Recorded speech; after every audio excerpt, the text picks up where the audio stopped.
content of this channel is for mature audiences. Parental discretion is advised.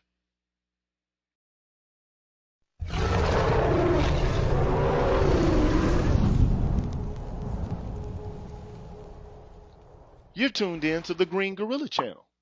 Please make sure to like the video, subscribe to the channel, and hit the bell notification button.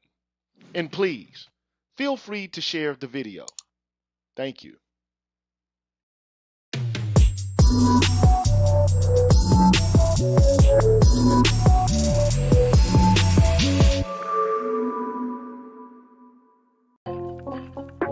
What's good, everybody? What's cracking with y'all, man?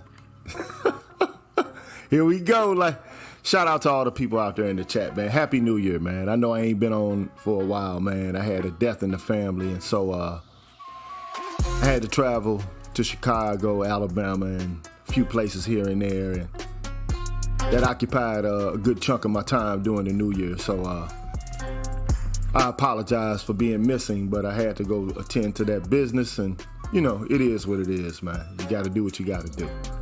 So here we go, man. First things first, man. Shout out to all the haters out there, man. I know y'all lurking, man. And if you haven't done so, man, when you come in, could you please hit the like button, man, subscribe button, and the bell notification button so you can stay on top of what's cracking on the Green Gorilla channel. And as I always do, I want to give a shout out to all of the members of the Green Gorilla channel and all the people who support me both on YouTube and on Patreon. And it's a time-consuming process, but I like to do it to show my appreciation to all of y'all. So shout out to Tahuti of New Comet, Michael Pierce, Bennikin Kenton, Seventh Coast Dojo, Lee Ways, Apex Prowler, Anthony Davis, I'm Just Jules, Brotherly Love 215, and Michael Ross. Big up to y'all. Big up to Blacksword 404. An Honest Look, Sherlin Woe, Ricky Dawson, Stefan, Julius Ferguson, Lord Hamal, True 7360, Mr. Me Too, Call for President, and Broken Blade. Big up.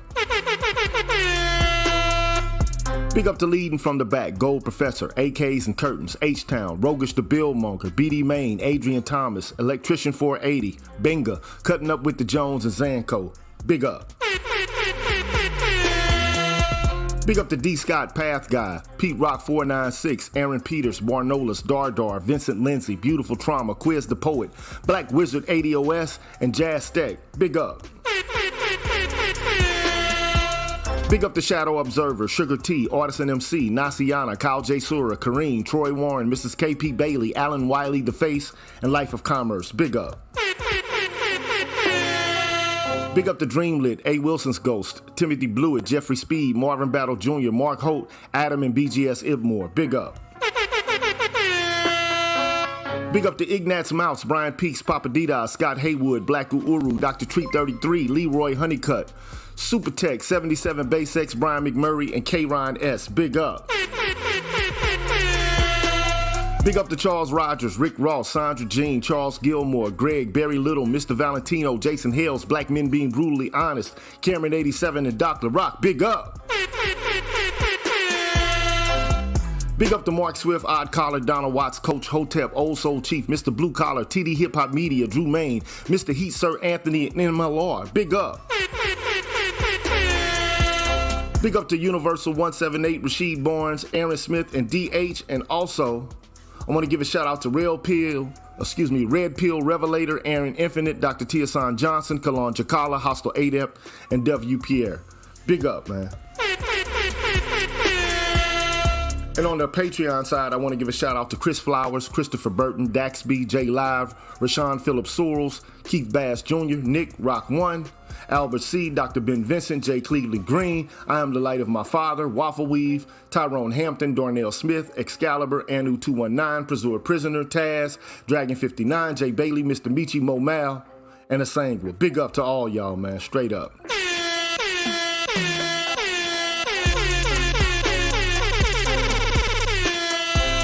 Y'all deserve a round of applause. Thank you so much for supporting the Green Gorilla channel. I really appreciate you, and thank you for your patience with me. You know, I haven't been on recently, but thank you nonetheless.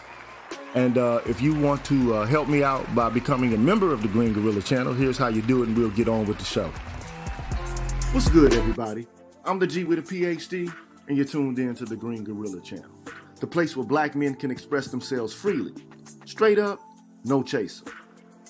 Today, I want to introduce you to my new membership program that consists of 5 levels where you can invest in the Green Gorilla channel on a monthly basis and receive level-specific perks. Memberships are special because they improve the quality of the content of the channel and will help me to be able to keep the channel going. Now, to participate in the Green Gorilla channel membership program, all you have to do is hit the join button, which is located right next to the subscribe button on my channel page. Now, for all of my subscribers who decide not to participate in my membership program, nothing will change. The content will keep coming the way it always has. Thanks for watching, and be careful out here, people. Bless.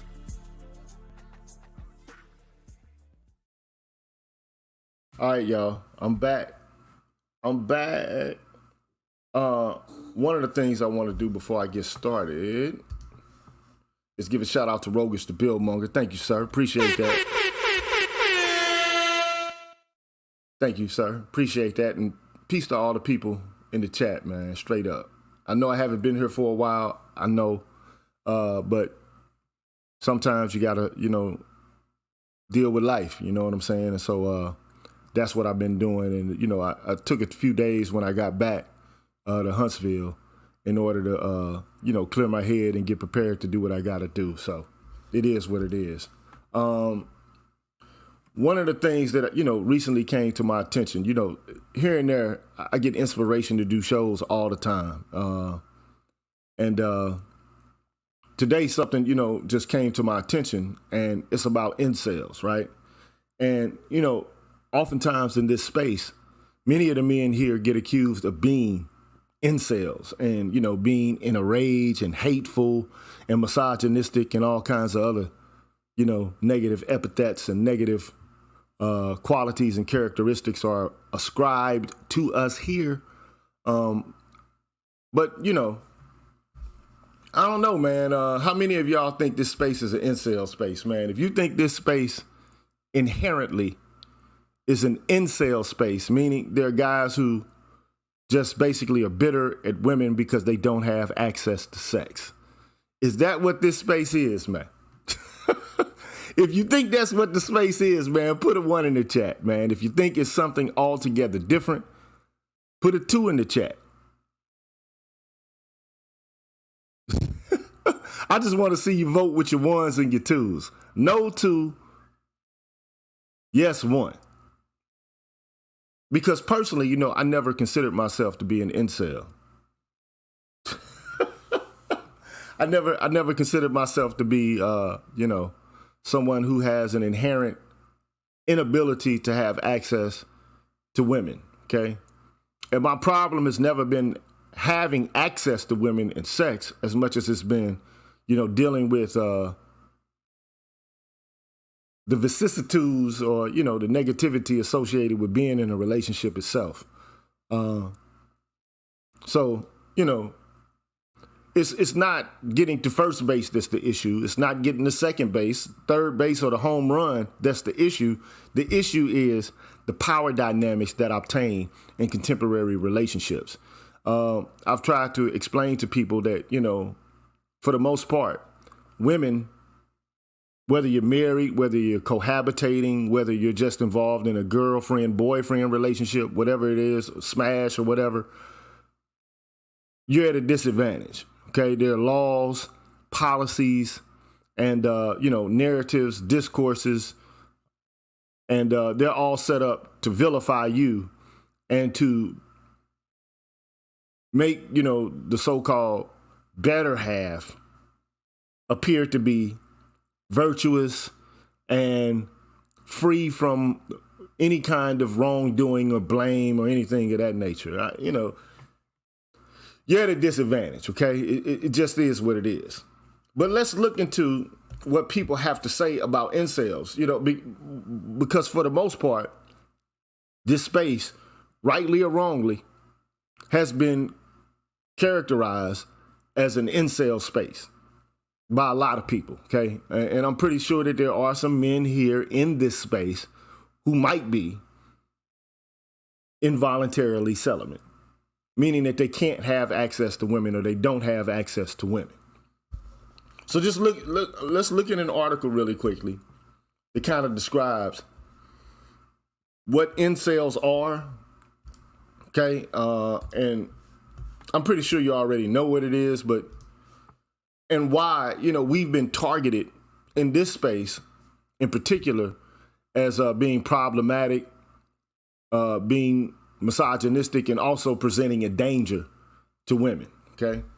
So, I don't know if you can see this quite yet, but, this is an article written by the BC News, and it was done in 2021, okay?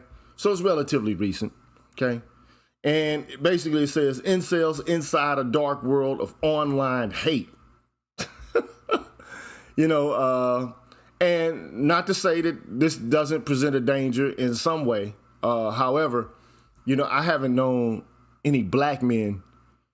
I think there was one incident relatively recent where one black man might have engaged in some sort of mass murderous activity, and it was predicated upon him being incel, okay? But other than that, I don't see black men developing manifestos and, basically developing some sort of ideology in order to bring or to draw violence towards women, okay?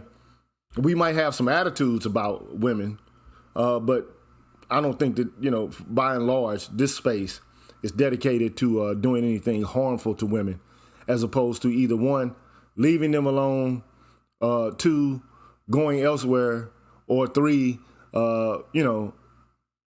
smash and pay for it and leave it alone, okay?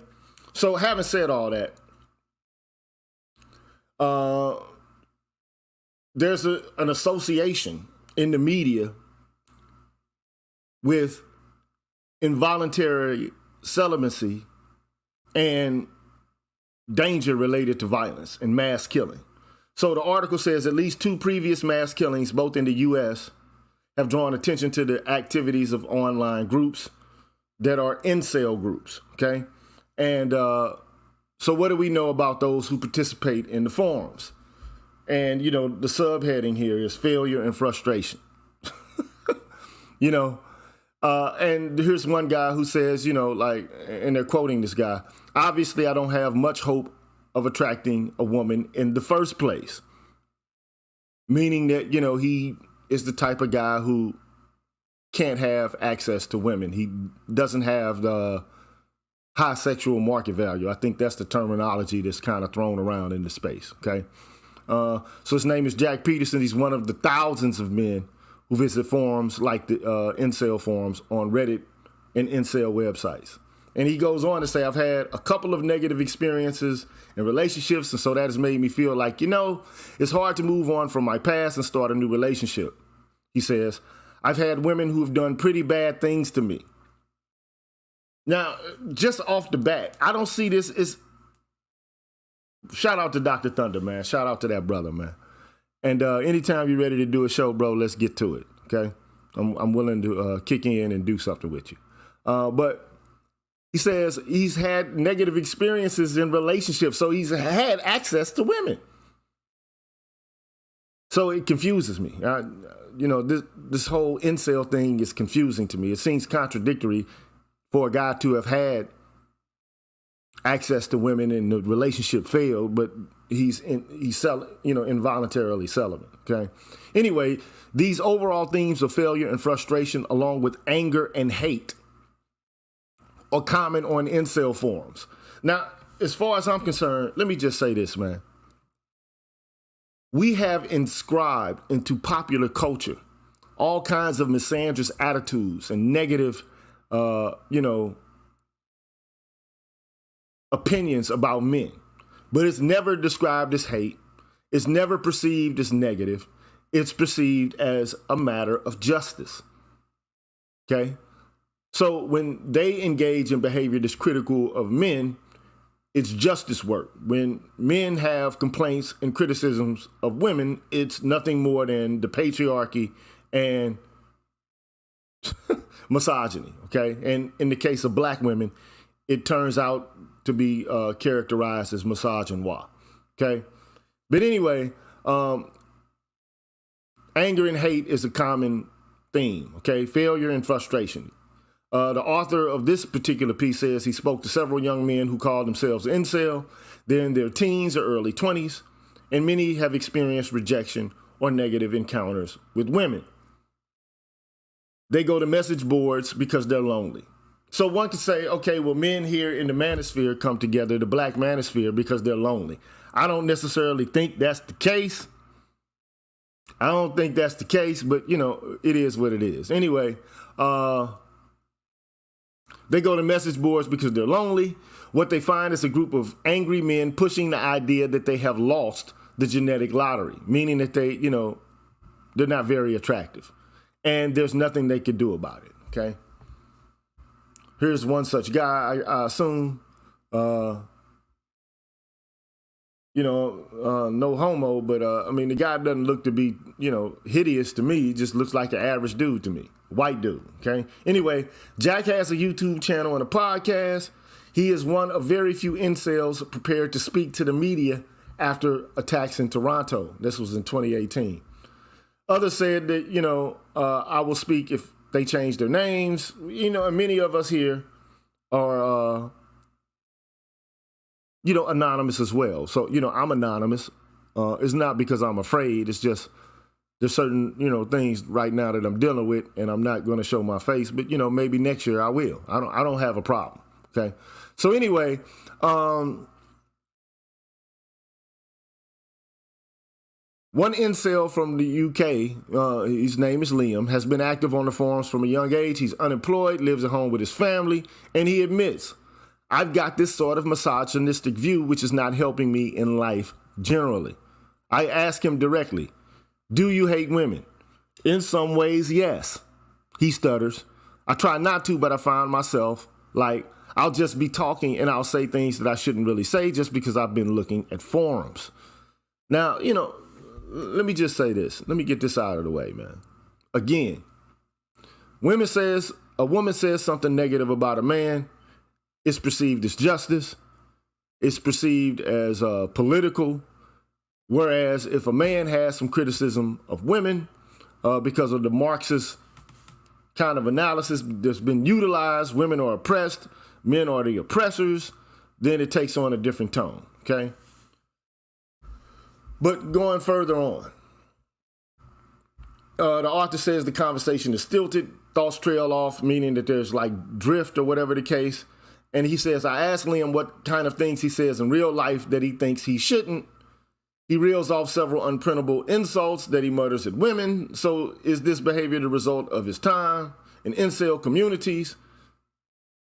I guess I can't actually say if it's related because when you're younger, you probably wouldn't end up saying you wouldn't end up saying those things anyway, but I guess I wouldn't have before. Look, when a bunch of women get together at the university level or in public spaces, whether it's online, whether, again, it's at the university, whether, you know, it's in some sort of service-based organization, and they pontificate and consciousness raise about things that they have in terms of problems with men, is perceived as justice work. It's perceived as a means or a method by which to stem the tide on oppression. But when men do it, it's nothing more than misogynistic banter. Or at least that's how people perceive it, okay? So he says, well, you know, these communities suck you in, becomes an echo chamber of people who have similar experiences, so on and so forth. And I say, well, the converse is actually true as well. What's so different about what men are doing and what women are doing, sans or minus it being actually enshrined into the academy or into public policy? I don't really see any big difference, but that's just my opinion. Sex and genetics. So it all comes down to sex and genetics, okay? And the ideal that all women are money-grabbing, promiscuous, and manipulative comes across strongly on incel threads, where attractive women in particular are referred to as Stacy's. That's what they call them, Stacy's. In this space, we call, women, I guess, like this, strags, okay? But let's not sugarcoat things, man. There are some money-grabbing, promiscuous, and manipulative women in the world. I don't see what's problematic about that, okay? Just like, there are some dirtbag dudes. Like, I mean, I don't see anything problematic with that. Anyway, Stacy's are objects of both desire and ridicule. In their world, incels believe Stacy's will always choose the so-called Chads over them. Now, one could argue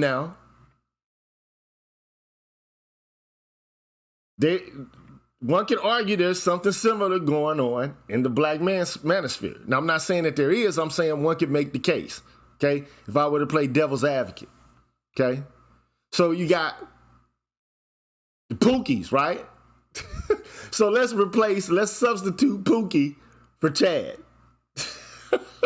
You see how that parallel can be drawn?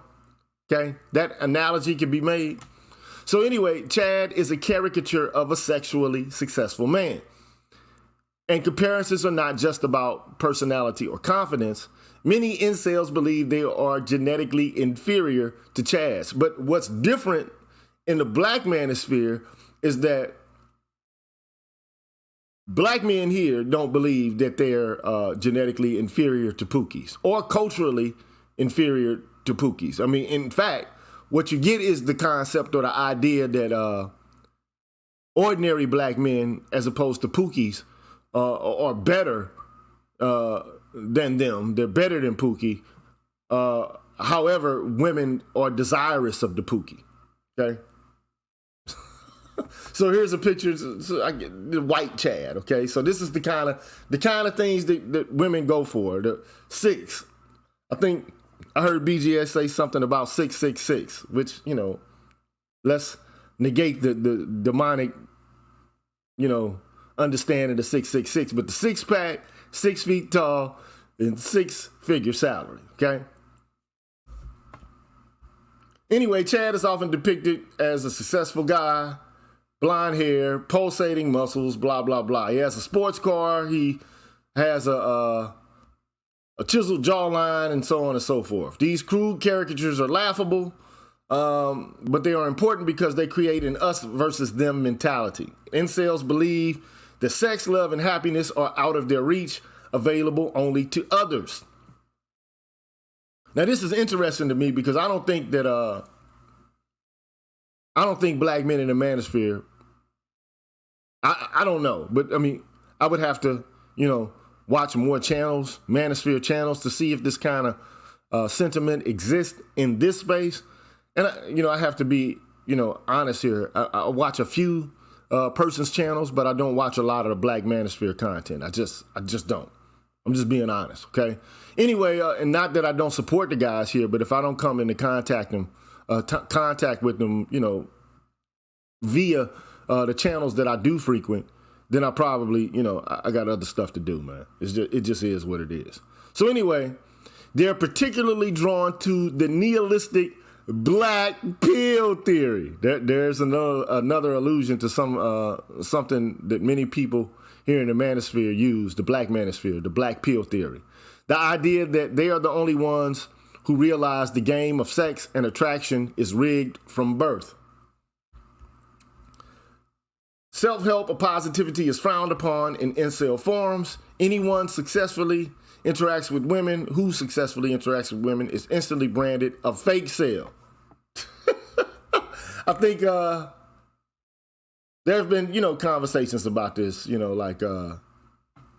not going to get into it, but there's been back and forth about, whether or not, it's a requirement that black men look a certain kind of way in order to find a suitable mate, right? Whatever, okay? But anyway, So he talks about Reddit and all this kind of stuff, okay? Incel communities developed on Reddit, Facebook, 4chan, and on sites run by incels themselves. There are also counter-incel groups which ridicule their views. And just like there are people here in the Black manosphere who ridicule it, okay? It's in one of these opposition groups that I meet an ex-incel. Matt, not his real name, found out about incels on 4chan, a freewheeling, often extreme message board. He is frank about what drew him in. When he was only 15, he was overweight, socially inept. His friendship circle was restricted. As a result, he was insecure. Having someone who was a girl who had broken my heart just further strengthened that insecurity. Over the course of a year, Matthew's attitudes towards women turned extreme. I had resentment towards a particular person, but after speaking to people on the internet, they tended to convince me that cruelty was a common attribute among women, which is quite terrible now that I think about it. It was the idea that all women are inherently manipulative. All women had an intent to exploit men. Now, let me just say this, man. Do I have the opinion that all women are out to just exploit men? Not necessarily. However, I do believe that in relation to the attitudes that I hear among a large contingency of women, it's like women want certain things from men. The two P's often come up. I want provision and protection. Provision and protection. I want resources from a man, and I want him to, guard me, to be kind of like a guardian to me, or to prevent me from being harmed. Not a guardian in the sense of somebody who dictates what's done, but a guardian in terms of protecting my safety, okay? That's pretty much the gist of it, all right? Mass murder. So we all know this guy. I mean, I remember his face. Elliot Rodger, he killed 6 people in a knife, gun, and car rampage in 419. Apparently, he was an incel, and he created a manifesto that was filled with racist and misogynistic slurs, and he complained that women didn't want to have sex with him, okay? Now, look, I'm building up to something here, okay? So obviously there's a problem in the media or in the popular imagination about people who are considered to be incels. Whether or not you are an incel or not, in this space, you're going to be perceived as such, okay? I tend to think that, men here in this space are exploring power inequalities that exist contemporarily between the sexes.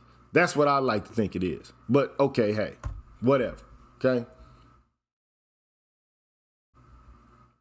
And this is why you got people like FD Signifier who will come in and say that, a place like the Black manosphere is dangerous and that there are incel vibes being given off here, that, misogynistic slurs are used quite often.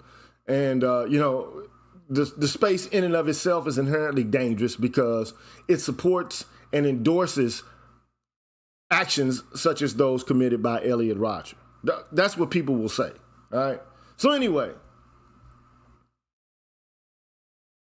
I saw one forum thread where someone was saying that they wanted to take their own life and various commenters suggested violence. Now, I've not heard that here. I've not heard anyone here say anything about, okay, well, let's just go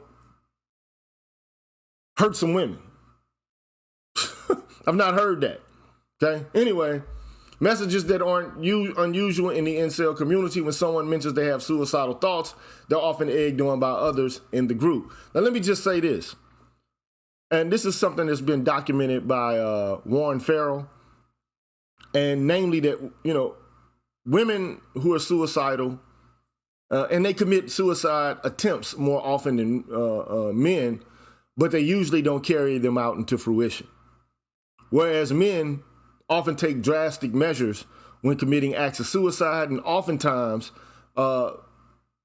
their self-hatred becomes externalized and they become violent with others, not only themselves, okay? So there is something called like a suicide act, which is an act of violence against others, where you'll be killed, like a suicide death mission of some kind, okay? So the whole idea is, like, don't just kill yourself, just kill others, take others out with you. So that would be the kind of messaging that's being proliferated here, okay? Shout out to Mr. Me Too, appreciate that.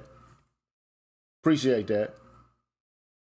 And support the channel if you can. If you can't support with a donation, please support with a like at least.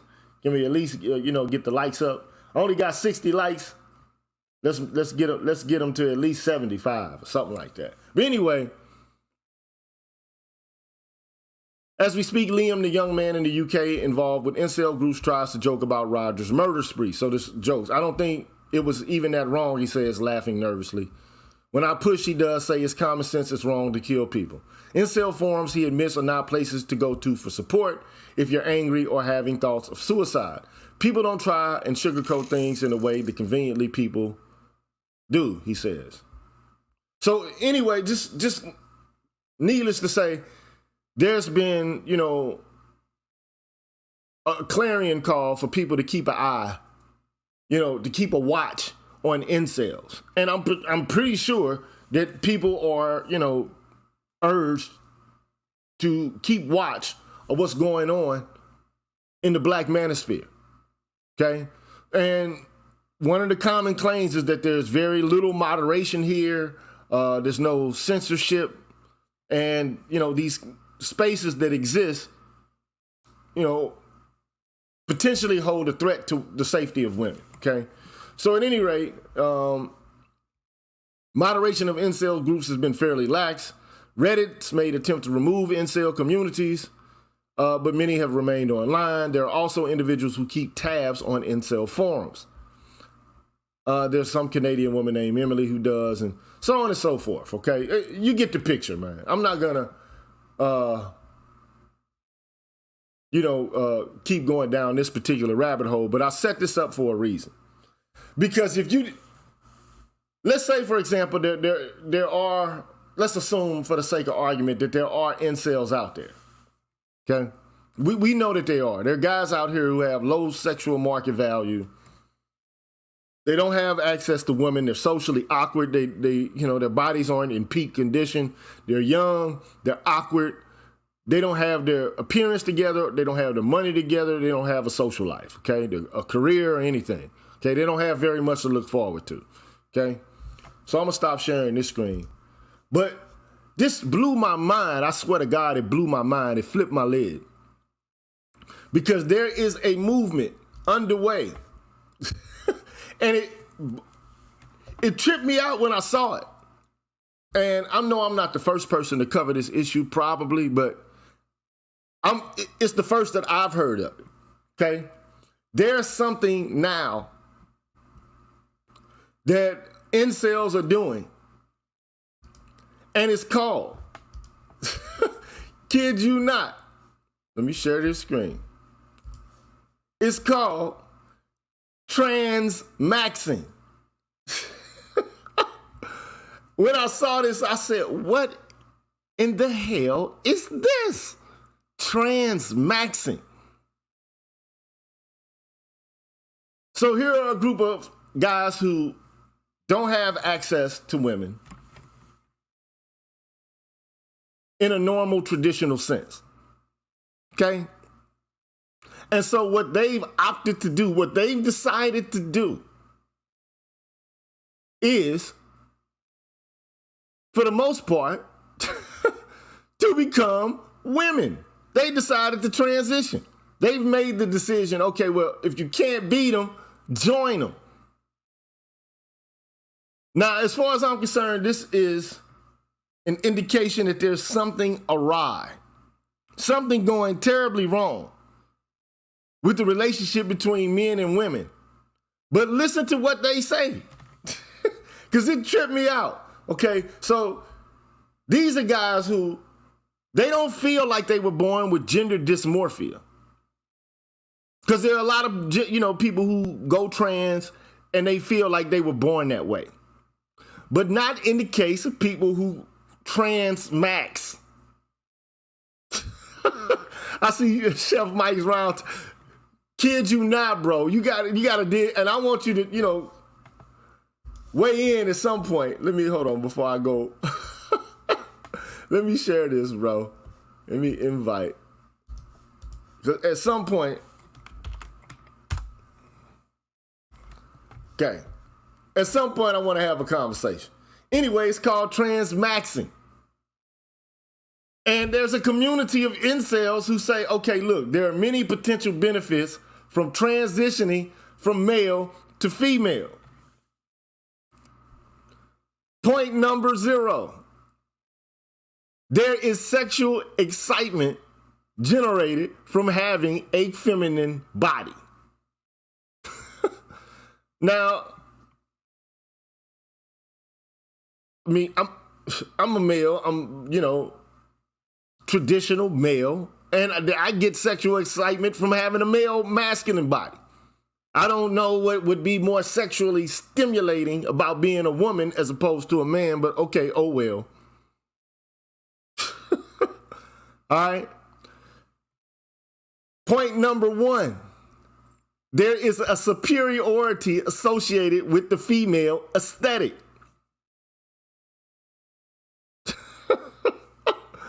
Like, what?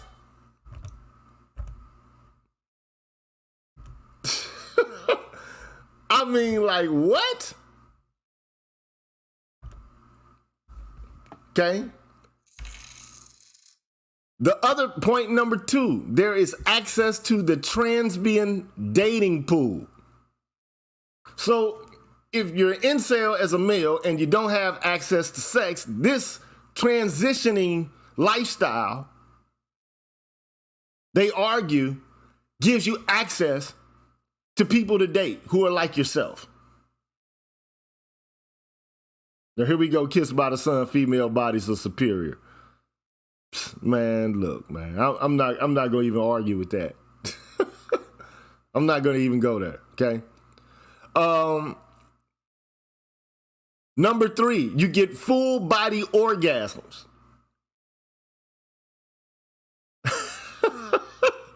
What? Full body orgasms. Okay, when you transition. There are multiple orgasms from penile stimulation. I assume that means, if they're a bottom or something like that, and the bottom means that they're the one receiving penile penetration. I assume that that's what that means, okay? Point number 5. You will feel emotions stronger and be happier on estrogen. Happier on estrogen.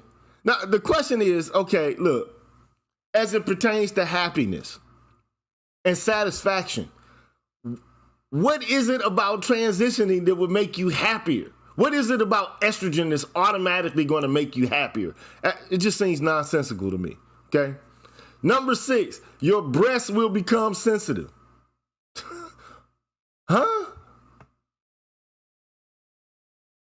7, being able to attract cis lesbians, meaning that you can attract the attention of lesbian women. Because women are attracted to other, if they're lesbian, they're attracted to women. So then that opens up another pool of people that you can date if you're capable of becoming attractive enough after having transition. Number 8. Yes, they are advocating. Right now, there is advocacy for incels to become. There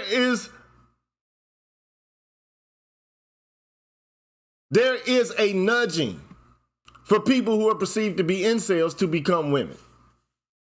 But overall, like, one could argue that in this culture, masculinity has been colonized anyway. And what I mean by that is, for all intents and purposes, there are a certain contingency of women who consider masculinity inherently, well, I won't say inherently, but culturally, the way that masculinity is enculturated within the male population, it's toxic and it creates all kinds of oppression and negative consequences for both men and women. Okay, so they have to reshape it. It's time to reshape and to reconstrue and to reconfigure masculinity.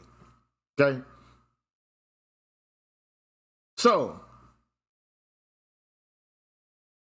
not only that, not only will you be able to attract cis lesbians, so this is propaganda for transitioning, okay? Number 8, you'll be able to attract high quality males for sex. Hold on, I'm gonna start to let some people in while I go through this, man. I'm gonna let some people in. G Serotonin, what's cracking with you? How are you today, sir? Hey, how you doing, brother? How you feeling today, GG? I'm doing okay, man. I'm doing reasonably well, man. Good. Nah, I'm just listening. I was going to just comment on the whole incel situation and what I believe is going on. Talk to me, man. Enlighten me. But before you do that, I want to do some housekeeping really quickly. I want to give a shout out to Afro National. Thank you for your donation, sir. Appreciate that. Thank you, sir. Also, I want to give a shout out to A. Wilson's Ghost. Thank you. Appreciate that. Also, Mr. Me Too. I might have done that already, but I just want to give a shout out to these individuals. Please proceed, sir. Yeah, me and a couple brothers, we had this talk, and I just don't think the manosphere has advanced to this point where where other men are comfortable talking about this. This sexual access stuff is a lot of guys are fantasizing about having sex. You get what I mean? So when you get on the internet, women are advertising sex all day. So to a guy that might be a bigger guy, or he might not, he might not be what they saying they want and all of that. He doesn't understand. They just saying that stuff. If you talk to them and actually put an effort into it, they might talk to you. So a lot of brothers is suffering from low self-esteem. So they thinking, and once you actually realize how much sex women actually have, so I know when I realized how much sex women was having, I was shocked. I thought they were like us, but then I had to realize, like, hold on, women's sex lives is way different than men's sex lives. Most women have had more sexual partners than men too, and they've had more sex than men. So what women are doing is they're dangling sex against the dudes that they're not attracted to, while they're just openly sleeping with the dudes they're attracted to for no reason. So the incels get mad at the dudes they call Pookie because Pookie doesn't have to give them material things for sex. So, and a lot of stuff dudes do is because of sex. Like, I'm not bragging. I've been to prison. I've watched dudes commit homosexual acts that I don't believe they was gay. But when you don't have sex, women underestimate the value of sex and men overestimate the value of sex. So to women, it's just like half discipline because they've been able to have sex since they was 13 at will. For men, you've been fighting for sex so much that when you get it, it's like, okay, I'm not turning it down. That's why men cheat more. Men don't cheat more, men cheat more easily. Because it's like, okay, I can never catch this woman in how many sexual partners I have. I can never have as much sex as this woman is going to have. I can never have the experience she's going to have. So this becomes the psyche point. I don't know about all that trans stuff. I ain't never been that bad where I thought about turning into a girl, but I'd have had my points of low self-esteem when I was overweight. Even then, I had to realize being overweight ain't even an issue. It's your confidence and how you move and who you attracted to. Most men are chasing women instead of messing with women that are attracted to them. And that's a problem. That's all I'm going to say. I'm going, GG. For sure. Okay. Well, thank you for your contribution, sir. Appreciate that. So, look, you had a brother, his name is G Serotonin. He came on and he said, look, women, typically, even an unattractive woman, can find somebody who's willing to, have sex with them more readily than a man can get a woman to have sex with them. Okay, a man has to put in a little more effort, so to speak, if he's not a select male, so to speak.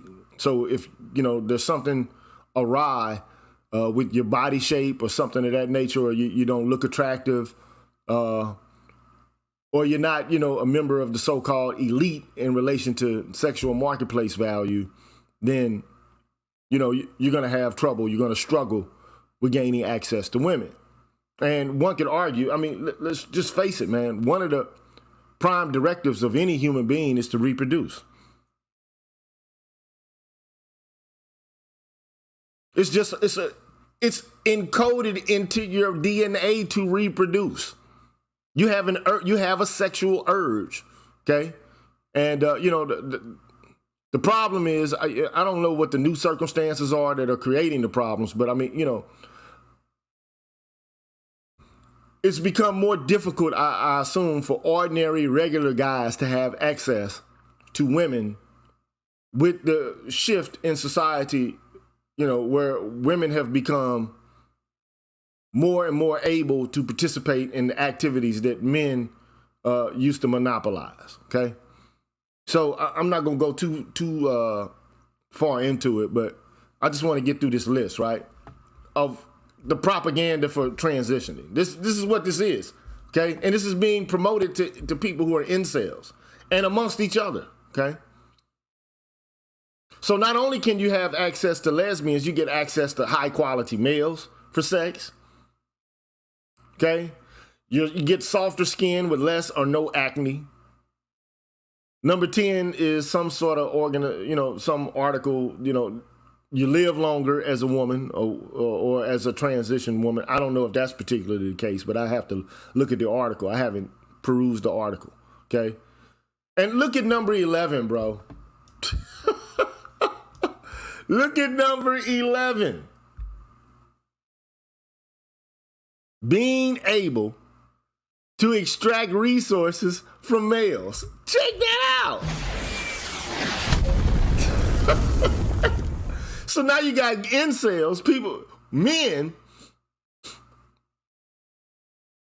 boys, who are devoid of sexual marketplace value as men, but they say, okay, well, if you can't beat them, join them. If I'm not a select masculine male, then I'll just transition to a female and I'll have perks in that regard. I don't have to be masculine anymore. Sad to me. But hey, but being able to extract resources from males,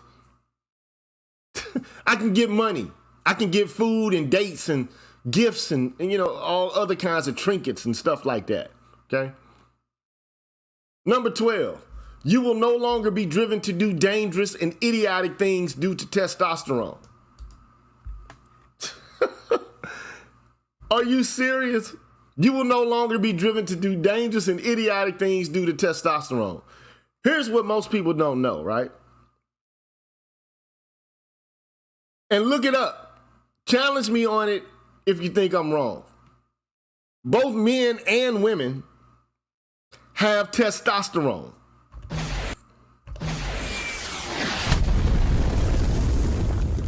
Both men and women have testosterone. In fact, women have more testosterone than they have estrogen.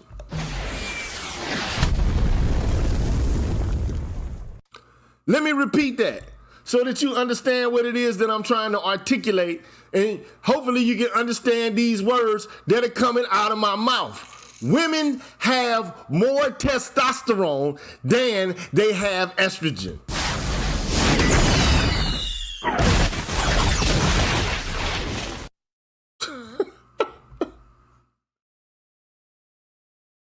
Yeah, I said it. Prove me wrong. I know it's right.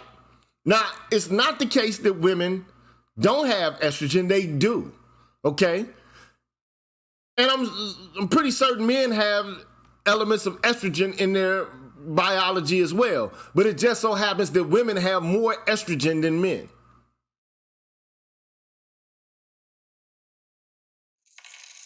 These are the facts. So, I mean, the whole idea that, I get what they're saying here, but okay, whatever. All right, shout out to BGS, man. Shout out to you, bro. Shout out, man. And yeah, man, get on their heads, man. Pass the plate, man. I've been gone for a while. Papa got to pay the rent, man. And shout out to Drew Main, man. Shout out to him. What I'm going to try to do is to, be a little less profane than usual. So you haven't heard me utter a curse word yet. Okay? I haven't uttered a word of profanity yet. Okay? So shout out to Drew Main.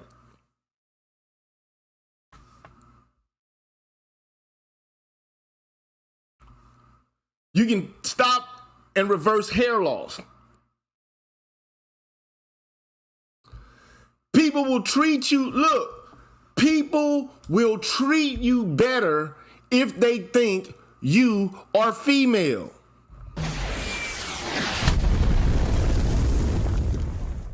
People will treat you better if they think you're female. So now you got a group of guys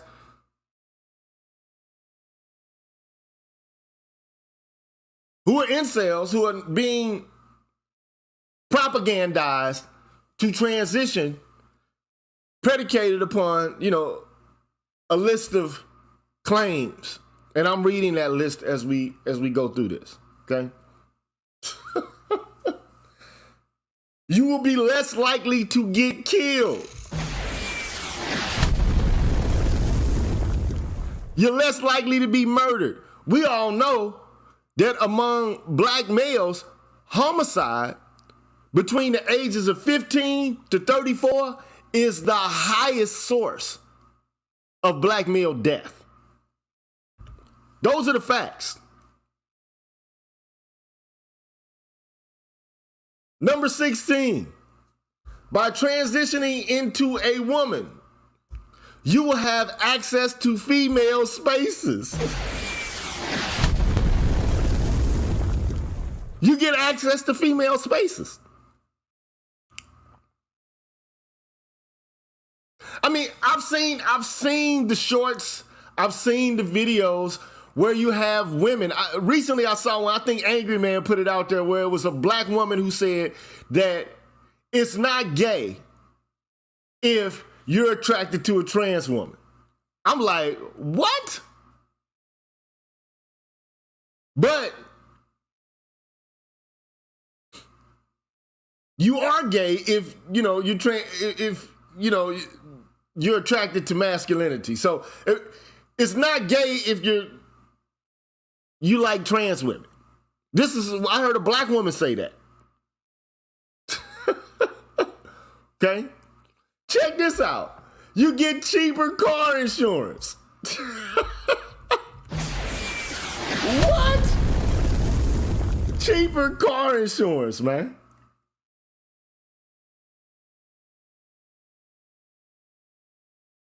So they're trying to sell this shit.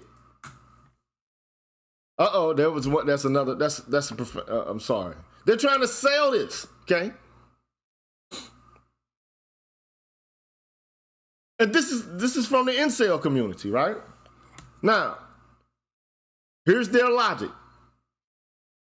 Since females have the upper hand on the dating market, transitioning from male to female will usually improve your options when it comes to getting sex.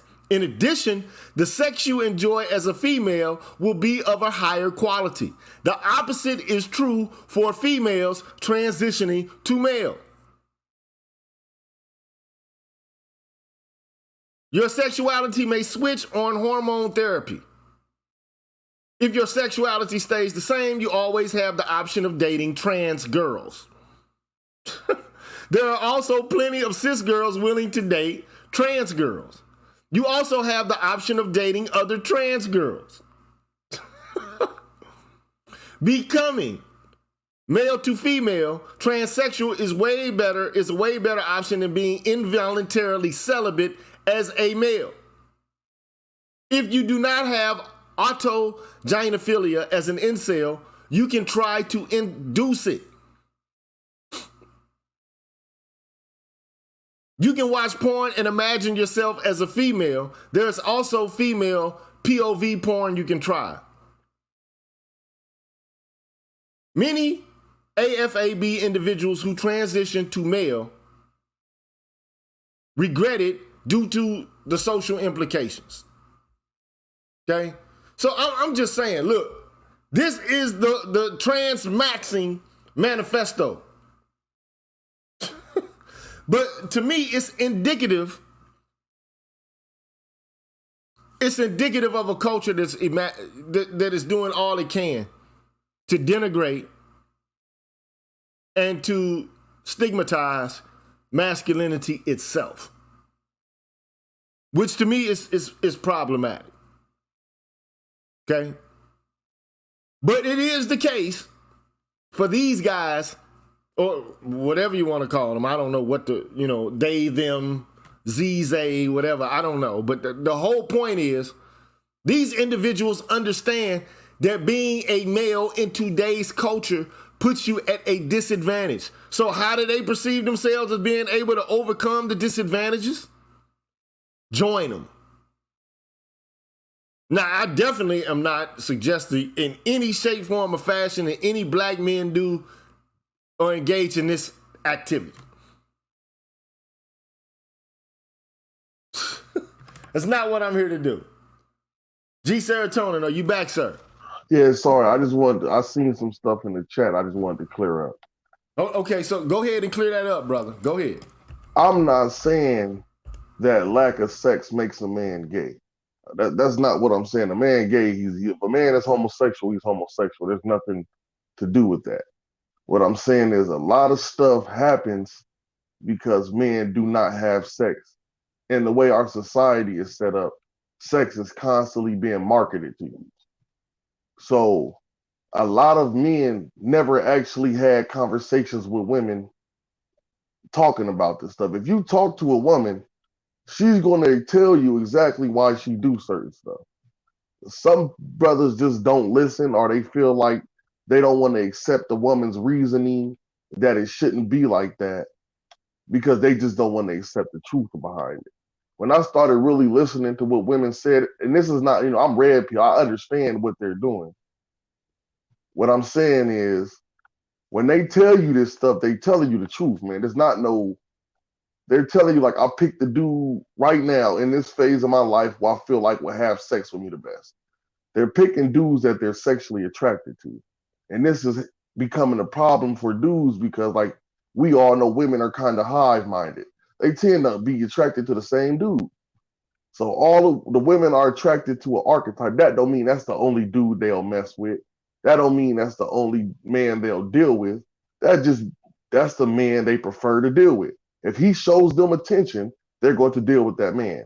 That's why you'll see 350-pound women swear that they only mess with skinny dudes. The skinny dude is just using her for sexual access. She's an easy lay. But to her, that's what she wants. So she'll do whatever for that skinny dude. She'll do whatever for him. She'll get nasty for him, and that doesn't happen for an average guy. So an average guy is struggling with, he's never been picked. He's never been lusted after. Every woman he's dealt with, he had to chase her. Every time he had sex, it was damn near he got to convince this woman to have sex with him because we live in a hypersexualized society. But back in the days, they controlled that with, like, arranged marriages, restrictions on sexuality, and high moral standards. But we don't live in that type of society. We live in a extravagant society where sex is just extravagant. It's like, if you're not getting money and fucking hoes, it's like you ain't doing nothing. But that's just my opinion. I might be wrong though, GG. Yeah, well, I just look at it like, have you ever heard of Aesop and his fables? You ever heard of that? Aesop's fables? So yeah, I've heard of it. I've never read it, but I've heard it, yeah. Yeah, so there's one particular fable called Sour Grapes, right? And the sour grapes fable is you got a fox or, I don't know, some kind of animal who comes across a vineyard or, a grape orchard or something like that, and he sees some grapes and he reaches up and tries to grab them, and, they're juicy and, they look great, and tries to gain access to them. He jumps and jumps and jumps, but he never can gain access to the grapes. And then, he says, ultimately that the grapes were probably sour anyway, and then he, steams off upset. So the idea is that, what you can't get, you resent. What you don't have access to, you resent. And I can see, some men saying, okay, well, I'm resentful because I'm not the pick of the litter. But that's the thing. Nobody gets exactly what they. Nobody they picking all of us. That's the thing. Like, my thing is this. Okay.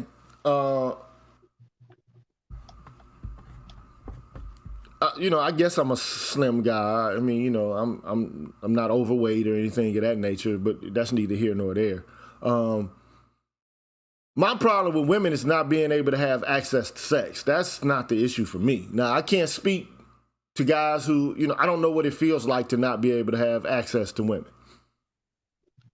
Yeah, and that's the big disagreement. Listen, that's the big disagreement between Pookie and the educated lame is that the educated lame don't want to say that he's attracted to these women. He wants to have sex with these women. Don't get it twisted. All of us want to have sex. And in the Pookie conversation and the Chad conversation come about because these men have sex more than other men. Now, that doesn't make, now, I'm not articulate like that, but you a scholar, so you understand when I say two things could be true at once. So the gynocracy could be real. So the gynocratic stuff is real too. But also what's in play is this sexual access stuff. Because no matter how gynocratic the society is, men still want to reproduce. Men still want to live this life. So even though we know what's going on, it's like, okay, I know that's going on, but my penis is still hard tonight. It doesn't matter what the fuck is about to happen, how much gynocratic shit we about to talk. When I see a beautiful black woman, I'm attracted to it. Now, if that beautiful black woman has a bad attitude, I'll still sleep with her if I don't got to deal with her attitude. You know what I'm saying? So it's a weird little dynamic. You know what I mean? Yeah, but I'm different, man. I've always been built different. Like I don't know. Like just if a woman has a bad attitude and I don't like her, and she can be bad, I'm not messing with her. I'm not sleeping with her, man. Oh, look, and that's what you see in the chat. Look at you just look at the chat, GG. You see how this stuff is we not mature enough in the level in this space to talk about certain stuff. It doesn't matter what I'm saying. Like Visceral Notion put out the idea. Don't tell him you slim and sexy. He might be with it. Dude just already said he ain't gay. Okay, he already said that. Okay, but that's how black men get shamed from being intellectual. We're being intellectual about this situation. And I'm educated. Trying to be, I'm educated. I wouldn't necessarily consider myself a lame. But there's no such thing as a Pookie or educated lame. I understand that intellectually. But the argument of Pookie and educated lame is happening over sexual access. The educated lame saying they don't like us, they like Pookie. You get what I'm saying? And the dudes is like, and the Pookie dude is mad at the educated lame for calling him Pookie. Like, bro, what the fuck did I do to you? Why am I deemed as less than because this woman wants to sleep with me? You get what I'm saying? Like, because this woman likes me, I have to be some type of degenerate or low-life male because she prefers me over you. This is the big argument that's happening while like brothers is coming into space like, what's up with all this Pookie shit? Like, who the hell is Pookie? You know what I mean? That's what we're trying to figure out. My initial sentiments and Pookie when I first only got into space, I started hearing all this conversation about Pookie, but to me, Pookie is Chad. Okay? And I mean, the idea is, and I'll do a show on this a little bit later, maybe tomorrow. I think I'll do it tomorrow. But I want to talk about the family and how a lot of people mistake the symptom for the cause. Okay, like I think BGS, Dr. Tiasan Johnson, some others, a whole bunch of content creators have been trying to articulate the idea that the attitude that you see is brought about by a plethora of factors and a myriad amount of reasons, namely policy, law, enculturation, indoctrination. There are a whole host of reasons why marriage, family life, and access to, suitable mates has been on the downtick in Western culture. And it's beginning to grow, in other cultures as well. But the idea is that family life in and of itself has been demonized. And it's predicated upon this idea of the patriarchy and how male power is the locus of it is family, okay? And you can do away with the oppression by dismantling the family. I have to have a conversation about this, okay? Vector 313, Detroit, holler at me, man. Hey, man, I just wanted to chime in real quick on something Serotonin just said. And I just have a slightly different view on the sexual access thing. Because I think, and this is just my personal experience and you know, the guys that I grew up around with, you know, in the educated space, that I personally think the difference between what is called a pookie and what's called, you know, the educated guy is that I know plenty of educated guys who have sexual access, but what they were doing was they were being responsible with the sperm. I mean, I think a lot of the guys who are educated have access to women, but they're using their condoms. The women that they're dealing with, you know, in their 20s or something, or in college might be a little bit more career oriented, where they're getting abortions or they're also protecting themselves with birth control. So what happens is when you approach in your 30s and your 40s, and then you have these, you know, quote unquote leftover women, the women aren't encouraged by society, whether it's through laws and politics or whatever, to be as sexually responsible, because, you know, they get benefits for having children, and the Pookie and Ray Rays don't care because they're not thinking like that. I think it's kind of like that movie. If you guys have ever seen that movie, it's the Mike Judge movie, Idiocracy. Yeah, I haven't seen it, but well, the basic premise of that movie is, in the beginning, all of the educated people are postponing having children, while all of the non-educated people are just having tons of children.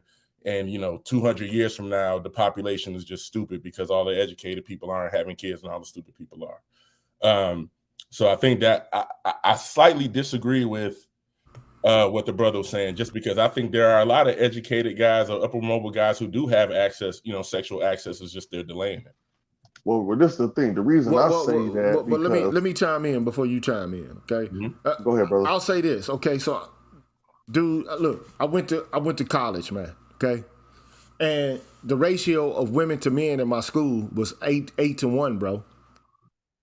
Okay? Right. So, I mean, not to say that, you know, like, that automatically guarantees you access to sex, but I mean, like, there's somebody for everybody.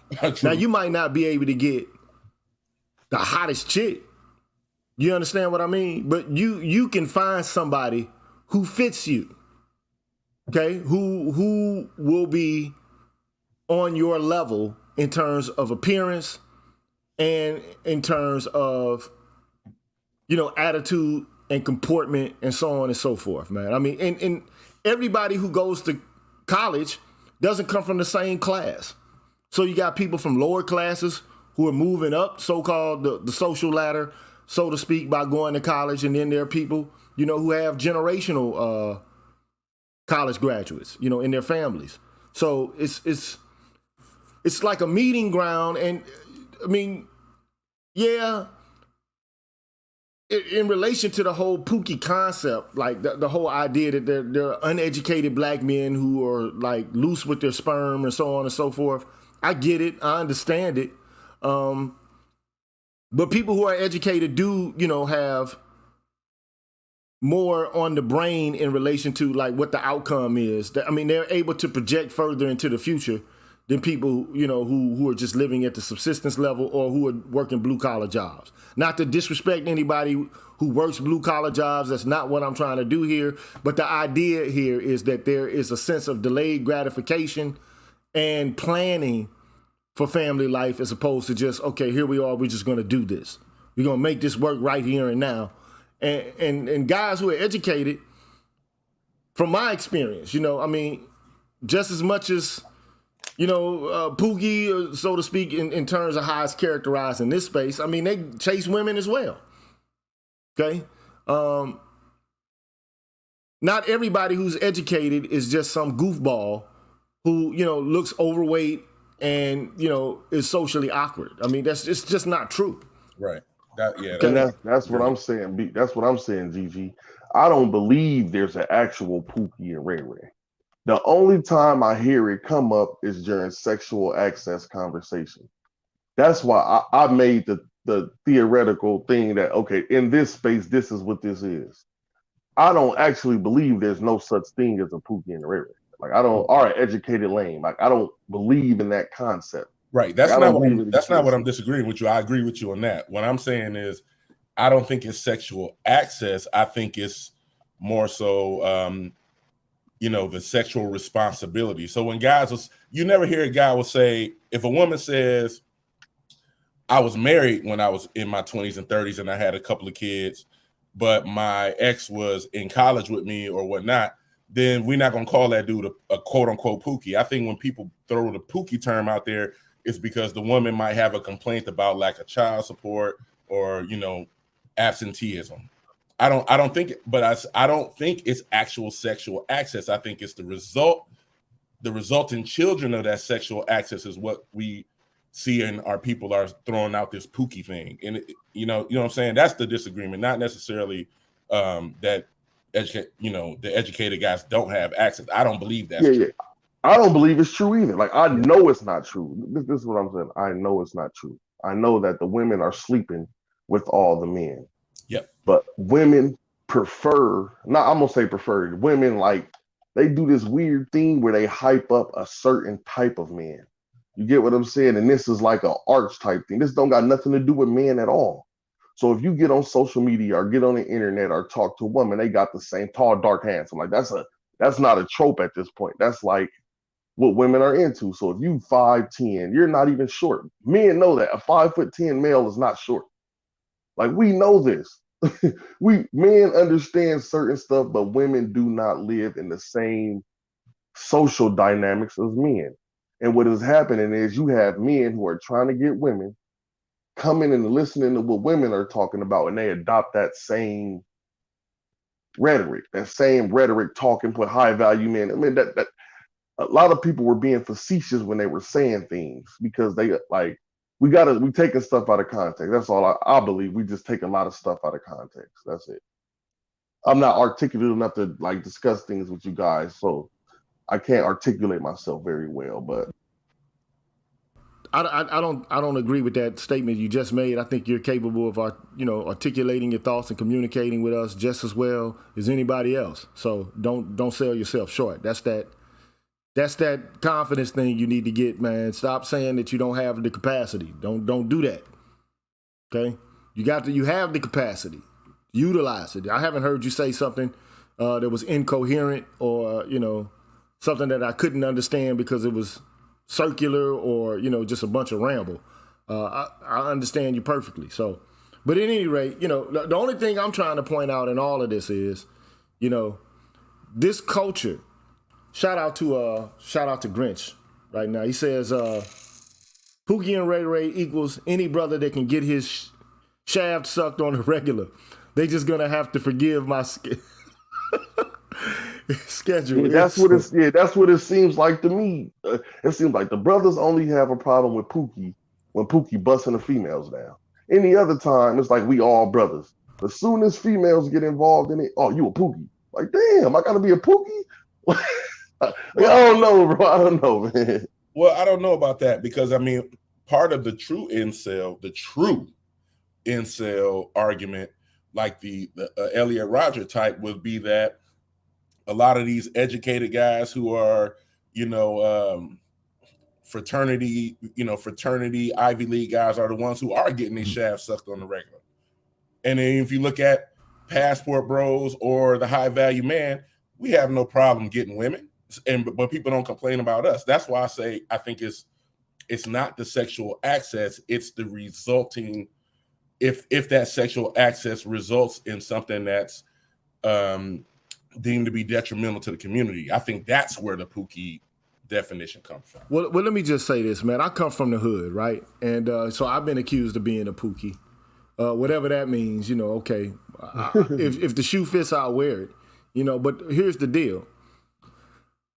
cats, man, this dysfunctional and shooting up the hood don't necessarily have access to the women in the hood. That too. I know it from experience, bro.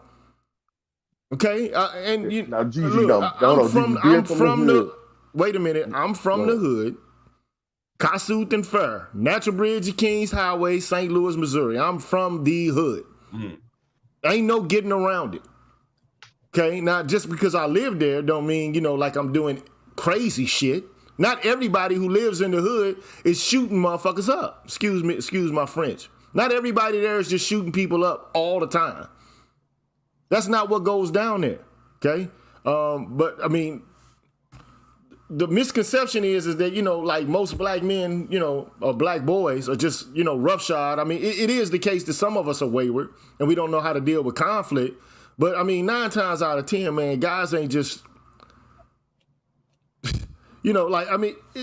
just because even if you are like one of the hardest, roughest, toughest pookies, man, it doesn't mean that you have access to sex, man. I know this. And I know it because I lived in an area where I was, having sex, not, protected or whatever, but the whole point is just because, the guy's on some rah-rah, nonsense doesn't mean he's automatically going to get the chick at the end of the day. It doesn't mean he gonna bag the girl at the end of the night. Especially the ones that you're interested in. But, I mean, but that's just, I've had women, that are more attracted to me than they are attracted to the thug, so to speak. Yeah, absolutely. But this the thing, but I mean, I can maneuver in and out of any kind of environment, though. I can hang with any type of people, man.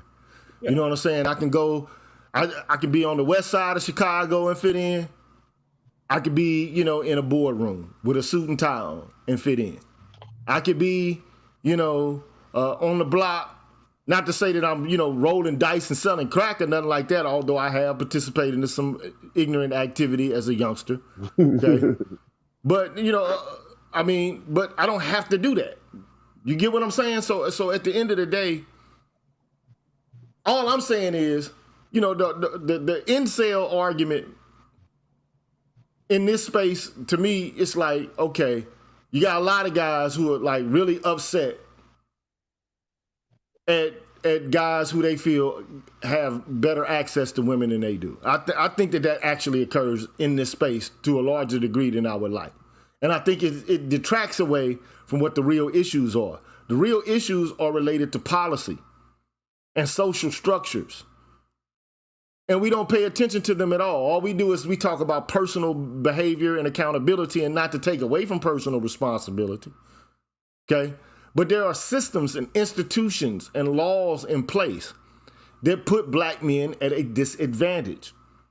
And if we don't understand what those laws and those policies and those institutions are and work to countermand them, then we're going to be caught in the same hamster wheel. We're going to keep going in circles over and over and over and over and over again because you mistaken the disease for the symptom. You don't understand that the symptom is indicative of something deeper that's going on underneath the surface. You're just evaluating the symptoms and not actually getting to the root of the matter. You're not getting to the crux of the matter. Okay? So, go ahead. No, you go ahead. Go ahead. Oh, no, I was going to say, and part of those social structures that you talk about, I think we perpetuate ourselves in the manosphere when you put these women on such a pedestal. There was a particular dating coach that I was actually fond of, but I had one criticism of, which is he used to always take, his bottom line trump card would always be, if you put your woman in a room with me for 5 minutes, I'll fuck your bitch. And I always thought that was counterproductive when you're talking about building in the manosphere, but you're promoting a machismo amongst other men that the disrespect of another man and disrespecting him and trying to sleep with his woman on purpose is counterproductive. And I see a lot of that. I mean, when you make every conversation about women and what in your ability to get to women, a lot of times that also includes you disrespecting other men's women. And that's the thing, Vector. This is my opinion on it. I'm just stating my opinions. I don't want to say I'm stating facts. I'm smarter. We are men and women are women. And I think we're getting caught up in women's social dynamics. A woman's life actually revolves around sex. A man's doesn't. Right. That's just my bad. Women's life actually does revolve around sex. Men's doesn't. But what happens is, in men trying to get women, we trying to give women what they want when we're young. That's how we were raised. That's how we were taught. Like, give the lady what she wants, and being a gentleman and all this stuff. Everybody's taught that. It doesn't matter class. It doesn't matter if you was rich and had millions or you was poor in the projects. You was taught to treat girls nice. That's just America. We went to school with them. We grew up with them. Most of us was raised by women. We just have a weird thought process about women until we actually start dealing with them and learning. Because the way you deal with your mother and sisters is different than the way you deal with a woman you don't know that you just met that you're trying to show some form of interest in. And a lot of the miscommunication is like, it's a gynocratic. Women have been given a lot of stuff and they're entitled. And they're entitled with sex. They sleep with who they want to when they want to. And I have no problem with that. I had to really get over that. Like, damn, why would she sleep? Like, that was a real insecurity of mine as a young man that I believe we need to speak about in the manosphere. The reason most young men are simps is because they're trying to have sex. That's the reason. Well, let me just, I think this deeper than that. I think it's that simple. I really honestly do. Let me put it this way, right? One of the primary directives of any biological organism is to reproduce. So, I mean, of course, that's part of the issue. But human beings create institutions and they create social dynamics, to use the term that you just used, to where there's some sort of order or structure that revolves around sex. But unfortunately, in this culture, I mean, we reached a point where sexual irresponsibility is at an all-time high, and sexual delusion is at an all-time high, as far as I'm concerned. Now, I'm not here to tell people what to do with their bodies.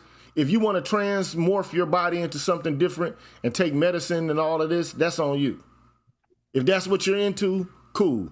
That's what you're into, okay? But don't expect for me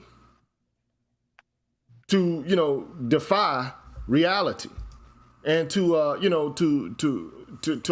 basically concede the point that your desires somehow trumps reality.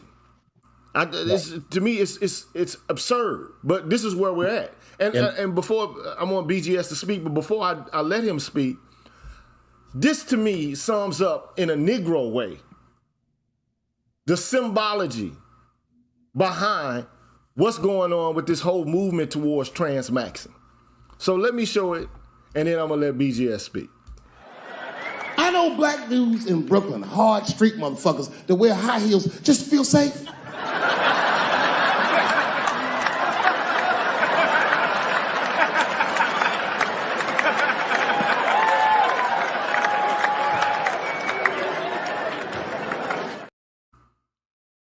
There you have it. We all know. Like, I don't know why people are arguing the converse of this.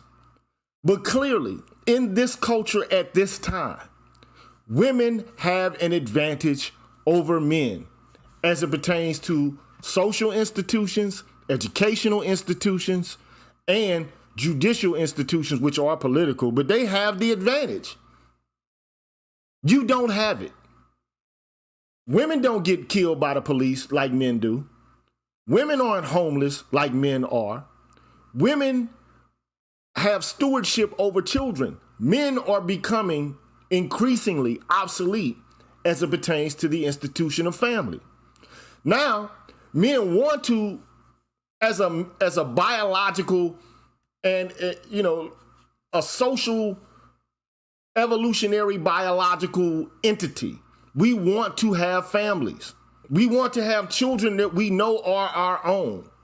And we want to have a stable relationship with a woman. But we don't have stability at the current moment. I think because, first of all, it's not just women's attitudes, but it's a constellation of policies, judicial actions, or judgments and decisions that have made things the way that they are now. And nobody's willing to actually tell, well, some people are willing to tell the truth about it, but not enough. And men don't want to see themselves at disadvantage. They want to just John Henry their way through it. Like the idea is, I'm going to be a top G. By the pure dent of my own will, I'm going to force myself into being a highly select male. But my whole thing is, even if you are a top-notch male, you can still get played. Who is the guy that owns Amazon? What's his name? Bezos. He owns, his wife divorced him, took damn near half his money. Look at Tom Brady. Look at Tiger Woods. Look at Michael Jordan. Look at Emmitt Smith. Look at Luther Campbell.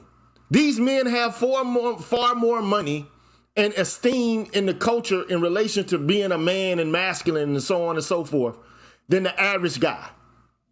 And they still got taken to the cleaners. You got no-fault divorce. At one point in time, a woman couldn't just take a man to the cleaners like that and just take half of his pension, his savings, his property.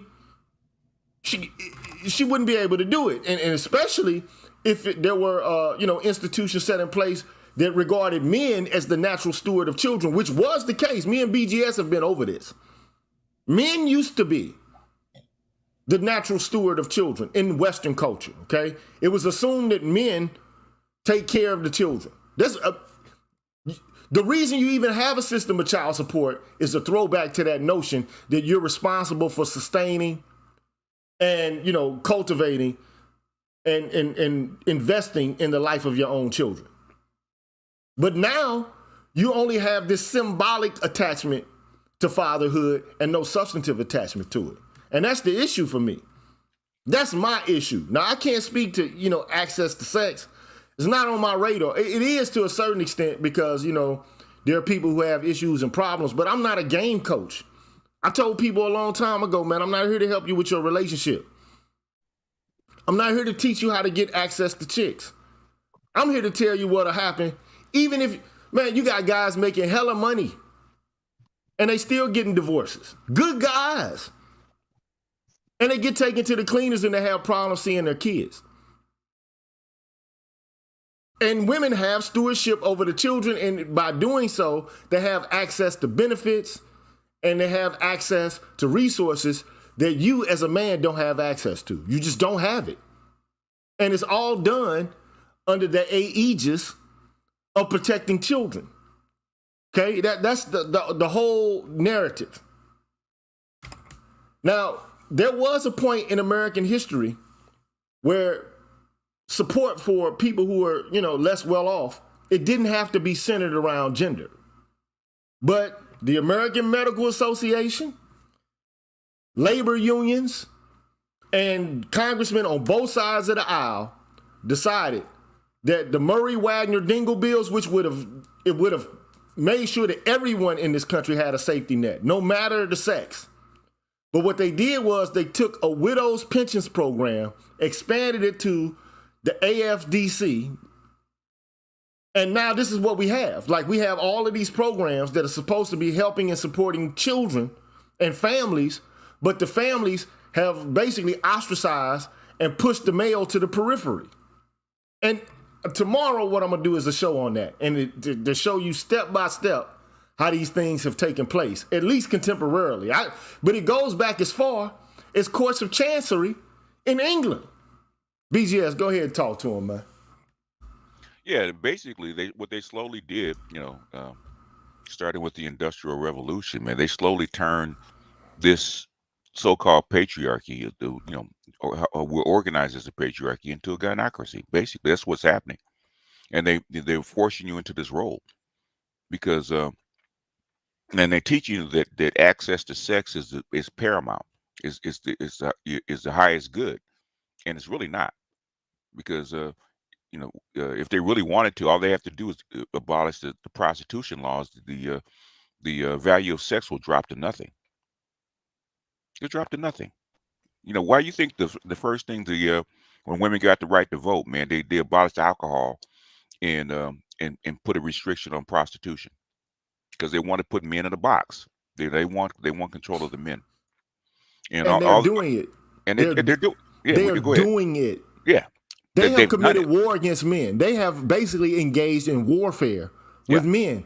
And unfortunately, as it pertains to black men, this has catastrophic effects. Okay. Yeah. But I mean, it's expanding. Okay. This whole culture, it's expanding, and it's wealthy, bourgeois, liberal white women who are at the forefront of all of this. Yeah. Yeah. Along with their men. Yeah. And all I can say is America, the Western world in general, has become a safe haven for slovenly and crazy behavior, man. It's become a cesspool. Yeah, the family has been the cornerstone of civilization for humankind for millennia. Now, families aren't perfect. Mm-hmm. Nothing is perfect.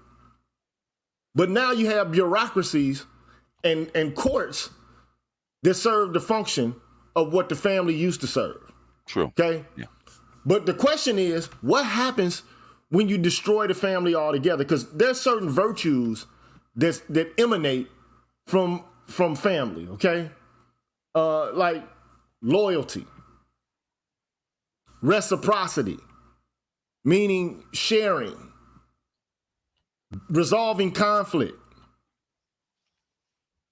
cooperating, and being autonomous and self-governing.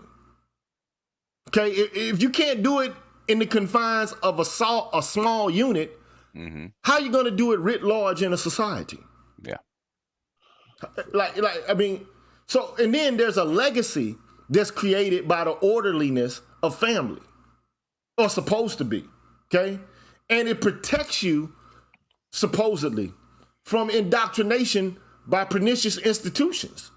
There's a reason in America, there's always been, the underlying idea that, okay, we don't want government to run roughshod over us.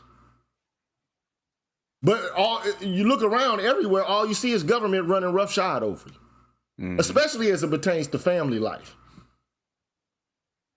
So, the virtues that are supposed to, stem from family life have been cast to the side. It's all about immediate gratification and desire right here and right now. What makes me happy? And typically it's the woman who, her attitude governs and dictates the terms of the relationship. And that's unfortunate. It's unfortunate, but it's the reality, because you introduce no fault.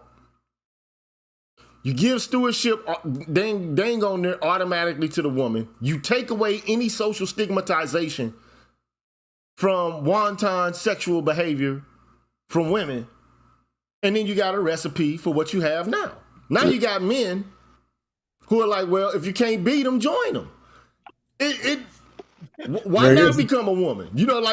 I showed it. It's tongue in cheek for me to show that video from Dave Chappelle, but he was alluding to the idea that we created such conditions in this country to where, in order to protect yourself or in order to live a better life, men are saying, screw it, I may as well become a woman. The future's female.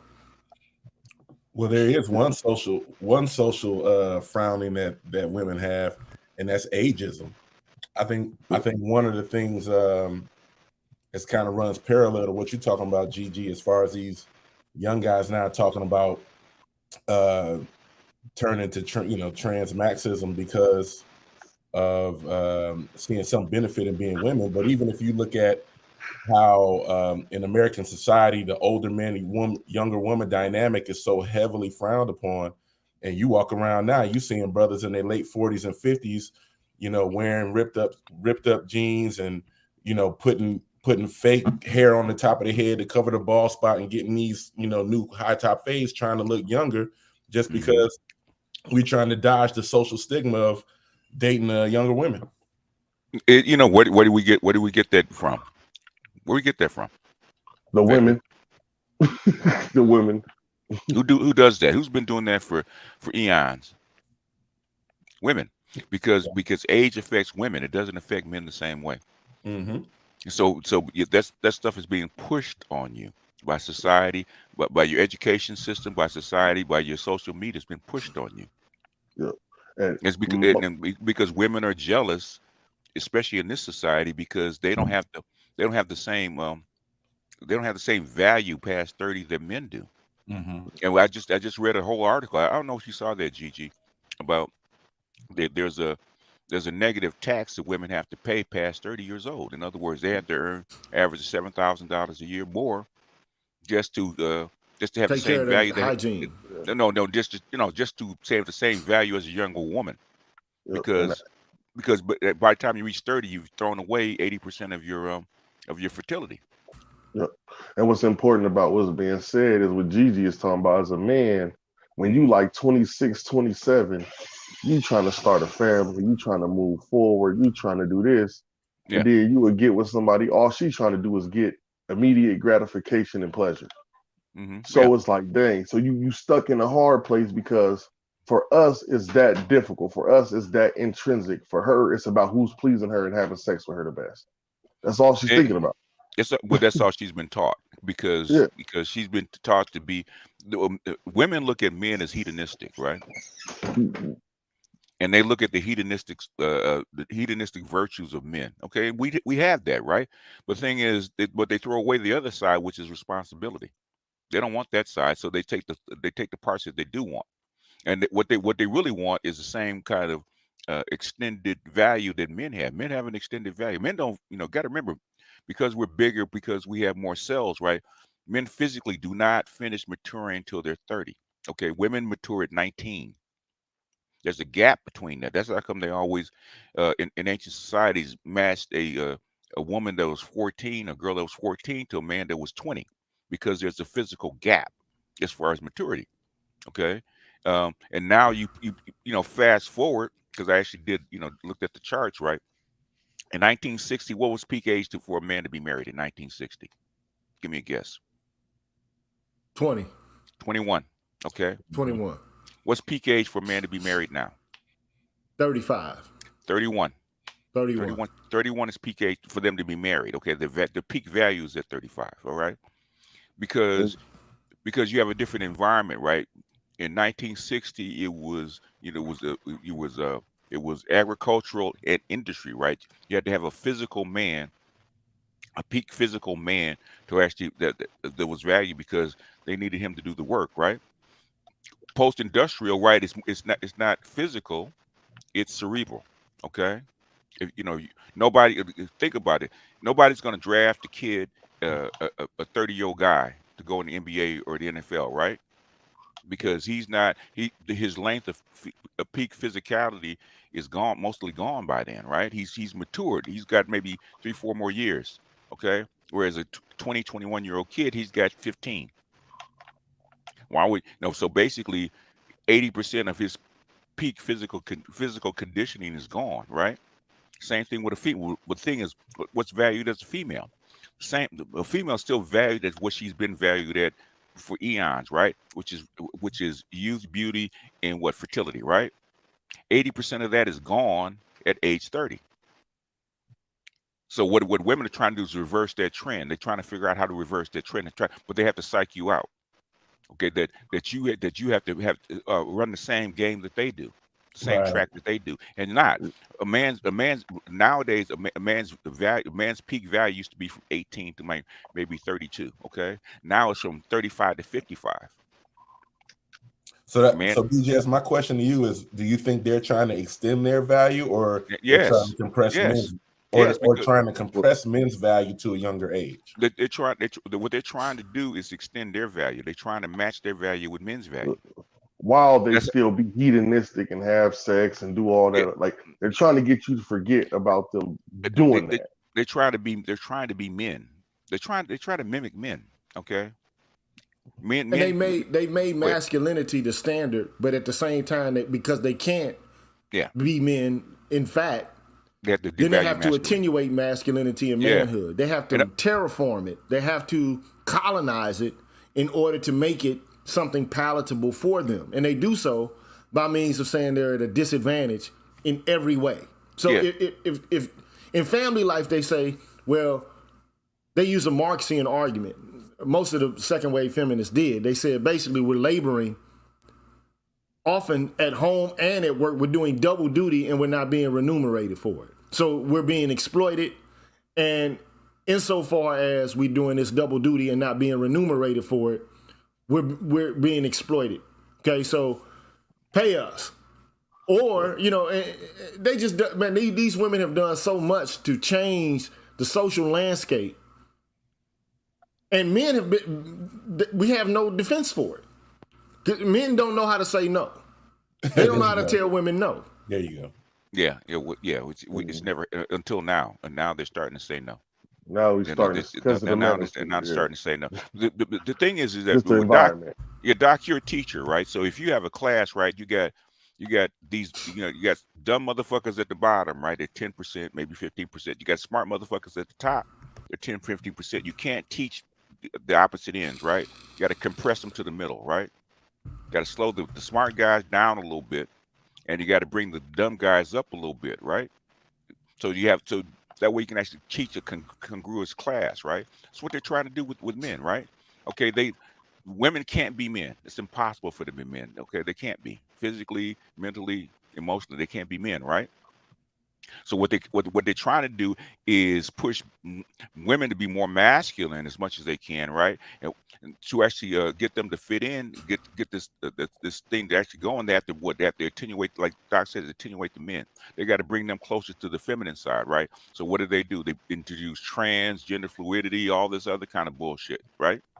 They try to put all these laws to attenuate the men, to bring down masculinity, bring it closer to the middle. And not, you know, the funny thing about all this is, I think that, of course, you know, America was founded by a group of violent, colonizing, you know, just virile, actually, just carpetbaggers, yeah. I mean, these guys came in and terraformed this whole area, and therefore made themselves obsolete and haven't done it. Okay, so all the dirty work has been done. Now women are nesting, basking in, you know, the dysfunction that men, I mean, you can call it dysfunction, but I mean, the whole point is men created the infrastructure, they created safety, they made inventions to make work easier for themselves, and now they've outsourced in America in general. You know, farming is no longer, you know, what the average man does. Okay, it used to be the case that that's what most men did, especially black men. That's what we were. We were agriculturalists. Okay, we picked cotton, we grew tobacco, we had horses and cows and sheep and chickens. Okay, now, you know, we've migrated to these megaplexes, these cities, and again, like you said, it's a service-based economy. Okay, and the work is primarily cerebral. It's work that both genders can perform. Like going out and settling the West, you had to have men to do that. Women couldn't have settled the American West by themselves. It wouldn't have occurred. It wouldn't have happened. Now we can talk about the morality of it having been done the way it was, but the fact stands, women couldn't have done this. They couldn't have created this civilization by themselves. Okay, it ain't in them. Okay, they wouldn't have done it. Now they reap the benefits of it. And now you got a condition where men feel left out, even though they're being told that, you know, they have all this privilege and they enjoy all these benefits. Women have basically surpassed men damn near in every area. Everything that men used to control, women now control it, and they want more. They don't know how to say, okay, enough's enough. Let's get back to functionality. Let's get back to apositional complementarity. Let's get back to us working, because civilizations can't stand if men and women don't work together. They just don't work. they eventually fall and decay. So let it keep going the way it is, because right now you got men who are opting to do some strange, weird shit in order to fit in, to be productive citizens. And it's not new. It's not. They did it in Rome. It's not new. Well, I think if you merge both what the topic is, GG, with what BGS just said, it kind of makes sense. When BGS just pointed out the eight, excuse me if I'm making this too much about age, but just like BGS said, the prime age for marriage right now is 35 for men, where as you're seeing the most benefits are for women are happening at this earlier age. It only makes sense that younger men are looking at it like, well, between 18 and 35, women have it better. Yeah, they do. And I guess that's the logic that they're drawing from. But it's kind of, I find it kind of sad, being that I've lived globally, and when you see that young men, I think Serotonin was saying earlier, or BGS, you were saying that all women are taught is physicality, but now that all that men are being taught, we're not getting taught any delayed gratification. But it kind of comes back to, we see in our society that the old dudes get clowned on. If you go to Africa or if you go to the Middle East, you'll see that men in their late 30s and 40s are being in these marriages, whether arranged or not, to 20-year-old women. And that's the culture, and that's how it's supposed to be, because the men have the resources at that point and are able to give the women what they want. But in the United States, for whatever reason, if the age gap is more than 5 years, then all of a sudden you're a cradle robber, you're a pedophile. Because and me and Dr. Johnson actually showed this. We actually showed the charts, right? Okay, if you can go back to OkCupid, right? What is the primary age that most men want of their women? What is the primary peak age that men want as far as a woman? What do you think it is? I don't know, maybe 20, 22. Okay. With women is different. What do you think women want as far as a partner? As far as age? 31. No, age. They plus or minus 3. Okay, plus or minus 3. If you look at the OkCupid chart, right? The age range between what a woman wants at her age is plus or minus 3. They normally want a man 3 years older than her, no more than 3 years older. Okay, and it's almost like a straight line, a straight line, not a straight line across, but a descending a line across, right? It's a diagonal line straight across, right? Plus or minus 3. So what a man wants, because of a woman's youth and fertility, right, and what they really want out of a woman versus what a woman wants is different. So that's how come when you see a 40-year-old man and a 20-year-old woman, which is normal in like 90% of cultures in the West, they're called pedophiles, because that's not what women want. Women want plus or minus 3. If she had her preference, she wants a guy that's either 3 years younger or 3 years older than her, preferably 3 years older. But you know what's strange about that? Let me tell you how strange that is. I'm gonna show you something really quickly, okay? Let me see, window. Okay, so you see that chart? It might not be very legible, but I mean, hopefully you can see it to some degree. Okay. Now, this,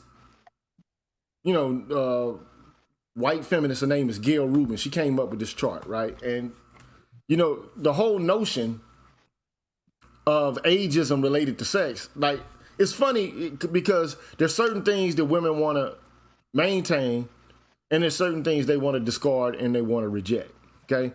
Now, if you look at this chart, they want to get rid of the whole, so inside of the circle is what's considered to be proper and moral, whereas what's in the outer edges of the circle is considered to be deviant, okay?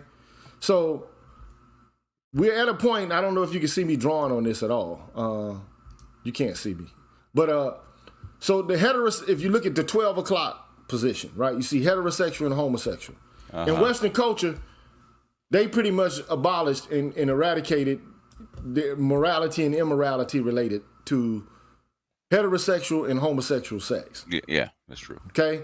If you look at the 1 o'clock position, you have married, and then you have fornication, okay, in sin. That's eradicated. It's gone, okay?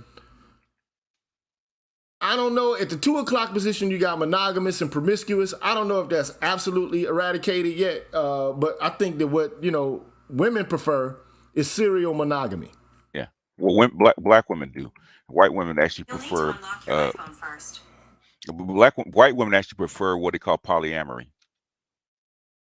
And men aren't going for that. Like, I mean, I'm not going for that. I'm not going for the whole idea of being cuckolded. I'm not cool with that. I'm not good with, my girl, doing something strange with another guy, and then I got to come back and deal with that and tolerate that. That's they don't want to tolerate that either. That's why they busting windows out of cars and burning up and cutting and slashing tires because of cheating, right? So if you don't want cheating, why do you think it's suitable and respectable for yourself to engage in it, but like we can't do it. Okay? Nobody, because they want to be female patriarchs. So also there's like at the 3 o'clock line, you got procreative and non-procreative sex. That's eradicated in this culture. It's gone, okay? Still, at the 4 o'clock position, you got free and for money. That's still preserved here. I mean, it's beginning to become looser, but I mean, in most parts of this country, having sex for money is considered to be a negative outside of the context. You know why it is, right? Go ahead, tell me. Okay, it's called supply and demand, right? Okay, what happens when if you women do not want, that's one thing women do not want to let go, right? They're completely against prostitution, right? So they always try to keep that line, because what happens if you commoditize sex, completely, just like I always give this example, right? When in 1998, when I went to Comdex, a 50-inch flat screen TV was $50,000, right? It's $1,000 per inch.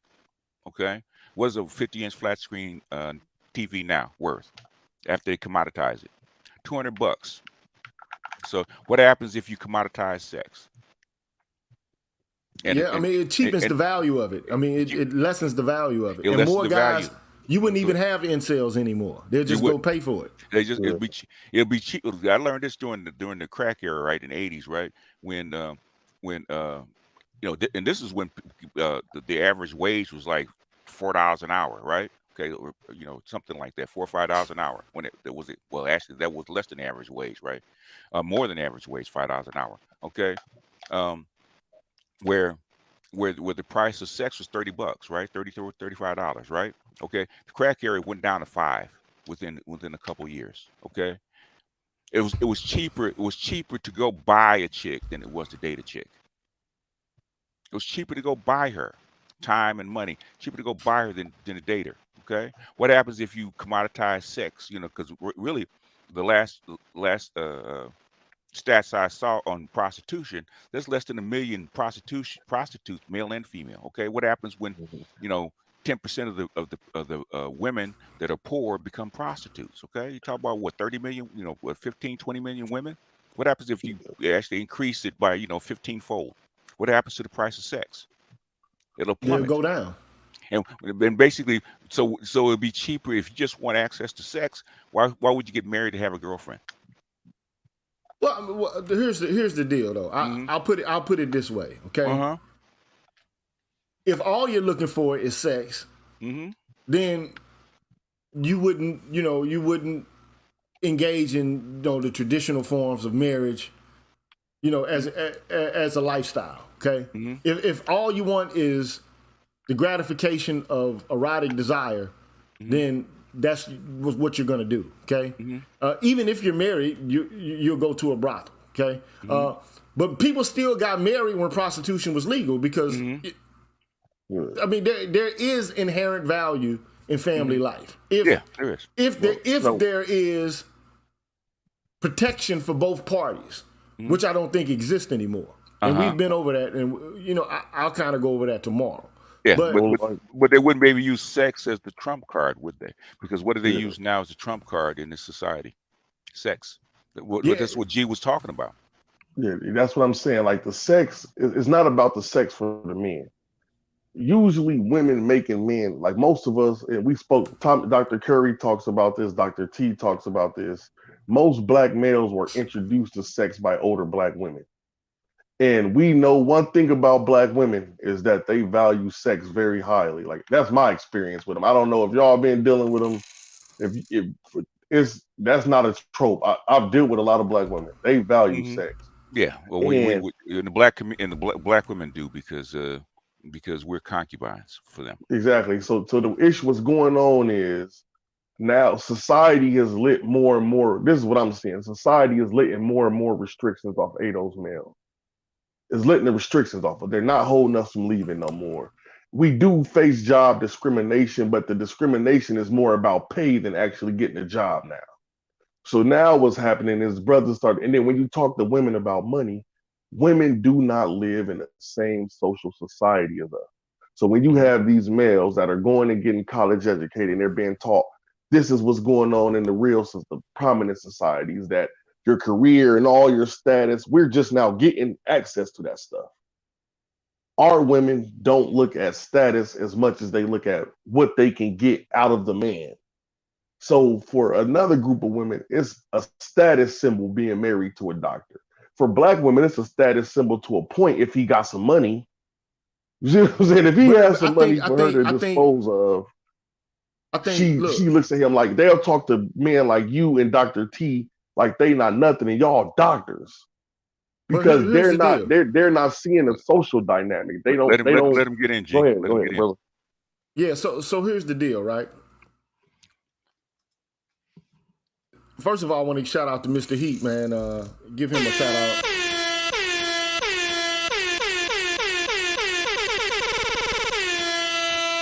I got to shout out Mr. Heat for that donation. Appreciate that, sir. Appreciate that. Oh, all right, Mr. Heat. Mr. Heat coming with the heat. He With the ain't heat? playing. Yeah, he ain't playing. So thank you, sir. I appreciate that. I think most women want men to provide resources for them. Okay. And I just don't think that there's any culture where, you know, like there are women who don't want resources from men. Okay. They want that. But they've also created the conditions where they have basically claimed that it's unjust for men to have access to the very thing that they want. Well, the Mhm. thing You with like, these okay, women is so they've been given the resources. Let him no, finish. so here's the argument. Mhm. Take example, the black community and black men in particular, right? Mhm. The whole Moynihan report Mhm. was about providing resources for men so that they create stable families. Right. Women, like, first of all, white women led the charge and said, no, that's not what you need. That's not what you should be thinking about. We have a new notion. Like, being at the beck and call of a man and being dependent on a man is putting yourself in a vulnerable position to be oppressed and exploited. Okay? So we don't want that. We want to work ourselves. And this largely came out of after World War II. Okay? Because men went off to fight or whatever the case may be. Women held it down. And they didn't want to give up what they held down. I guess there was autonomy. Oh and yeah, freedom. that's a parallel to what? To Northern Europe during the first Industrial Revolution, right? Women making their own money, they wanted autonomy. Okay, that's what caused that rift in 1804. So that you just recreated a similar thing in World War II when women went into the factories and started making their own money and felt independent, right? Almost not quite the same, but it's very parallel. So I mean, to me, if you're going to do like making money has been in this country in particular been perceived in a capitalist country, it's perceived as masculine. But if you're out there like claiming you're magical, predicated upon your ability to make money in the market because white women basically hijacked the civil rights movement, I mean, at the end of the day, you are basically obviating the need for what you want. Mm-hmm. You are marginalizing the very men that you're looking for. You are creating the conditions where men can't even give you what you want. Mm-hmm. And it surprises me, but they don't want to do or take on the masculine role all the way through and through. And that is precise. That's the problem with feminism. Can I jump in? Go ahead. GG, you mentioned earlier that it's that they're basically saying that the women are trying to get the power, but or get the resources from the men. I think what has changed is yes, women would like to get their resources directly from the men, but what they've done is they fought to change the delivery method from directly from the men and actually being able to proxy through the government to get it from the men. BGS just made earlier a quick he alluded to prohibition when he said that women got the right to vote, and then they kind of took away liquor, and one of liquor and prostitution, yeah, right. And one of the things about prohibition was women were saying that the men were going out making their money, and then they were wasting all the money that was supposed to come to the house, on booze and liquor, which is again, they tried to change the delivery method of how to get the resources from the men. And I think where we're headed, it's kind of funny that women kind of, in one way, they help themselves by changing the delivery method, but in another way, on a emotional scale, they hurt themselves because men, like you said earlier, GG, men don't know how to tell women no. So, but what ends up happening is if the women change the delivery method to the government, men absolutely do have smoke to tell other men no. So now you got this push and pull where the women really aren't getting anywhere. It's like, okay, I'm trying to change the delivery method, but men are like, all right, well, shit, I ain't going to work, or I'm not going to leave you get married. Well, I mean, you've left them no choice. Like why? I understand why a man would want to be married, especially my generation. The new guys, I don't understand why they would want to be married at all. I mean, because there's so much information out there, and they know that it's a losing proposition for you. You're in a vulnerable position. The woman generally is not. Okay, it's the truth. Okay, so why would you want to, as a young man, conjoin yourself to someone and that basically is a part of a contract that means nothing other than you got to pay? And a woman, like, shout out to Angry Man, I haven't really spoken to him, in quite a bit of time, but he's doing these shorts. And they had like this woman simulating dropping a baby off in a box. It's like, okay, a man, he can't do that. A man cannot opt out of paternal responsibility, whereas a woman can opt out of maternal responsibility. That's not equality. And not to say that men should opt out of paternal responsibility, but if he's going to be responsible, he ought to at least have some impact. He ought to at least have some say. But they created a condition where you have no say. She has all the say. She has all of the balls in her court. She has all of the strings to pull. That's why I said they have the ring of Gaiji. They can do whatever they want. They have absolute power. So why subject yourself to that? Well, I saw the video where, the lead attorney explained, how you can win in a relationship. They're no longer long-term, like a lifetime. That's not what you can expect. You can only expect 10 good years, some children, and an amicable divorce. Shout out to Tia Mari, right? She said the exact same thing. That's all you can hope for. Yeah, that's where he got it from, dude. BGS.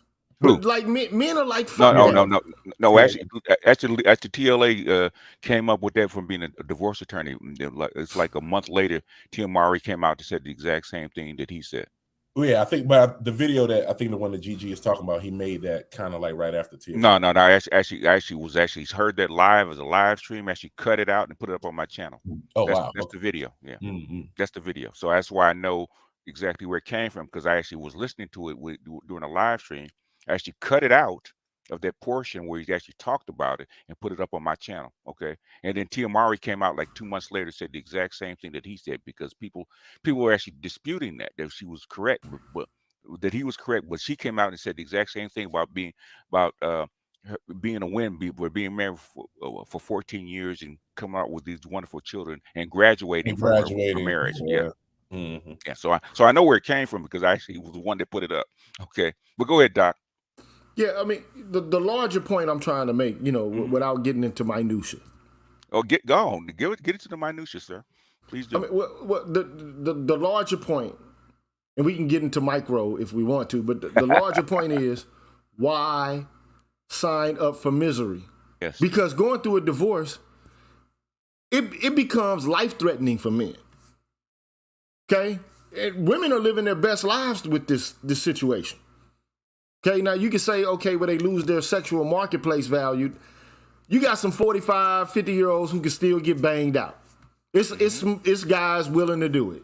Mm-hmm. Okay, they're willing to, to put up with the nonsense or whatever the case may be. There's still men out there willing to become engaged in some form of relationships with these women. Okay, so but a man, you've been taken through the ringer. You're not in your best state of mind. You're not emotionally in your best state. You got all this bitterness. And women are the ones who are initiating these divorces, like what, 70% of the time? Yeah. Oh, 80% of the time. 80% of the time? Mm-hmm. So men are willing to dedicate themselves and to be loyal. I mean, even if they're not sexually loyal, they're relationship loyal. Mm-hmm. But women are like, oh, I can do better. Even at 40, 50, even at 50, 60, I can do better. Yeah. Even though facts don't show that, but yeah, they believe that. So at the end of the day, you're signing up for misery. And I'm not saying you should not do it. I mean, if you can find that unicorn and you can get along and create the conditions in which there's fidelity, there's loyalty, there's the capacity to, resolve conflict, and there's actual genuine love there, more power to you. I feel happy for you. Mm-hmm. Okay, I really do.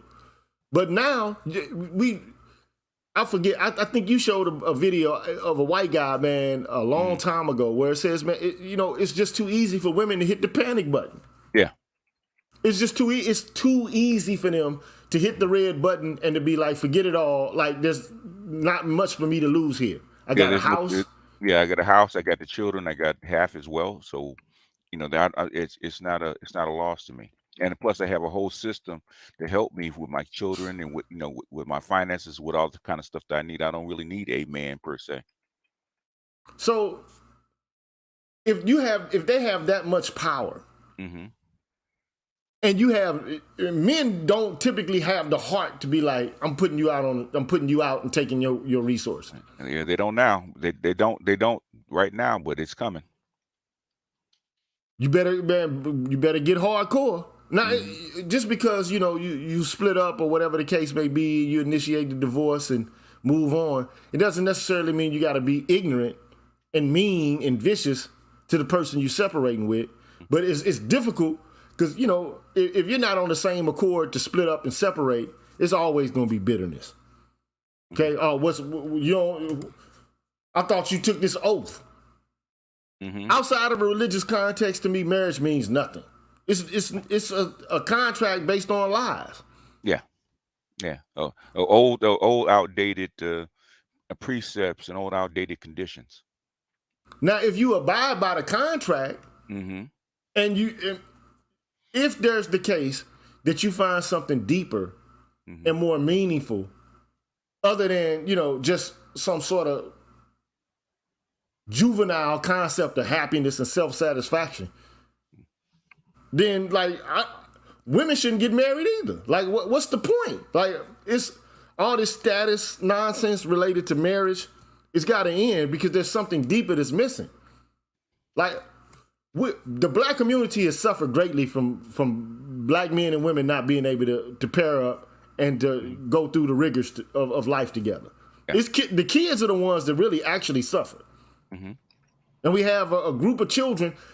There's a great article that Dr. Ron O'Neill sent to both of us. And he sent it to Tia San, I think, as well, a group of other people. And Eleanor Holmes wrote the article.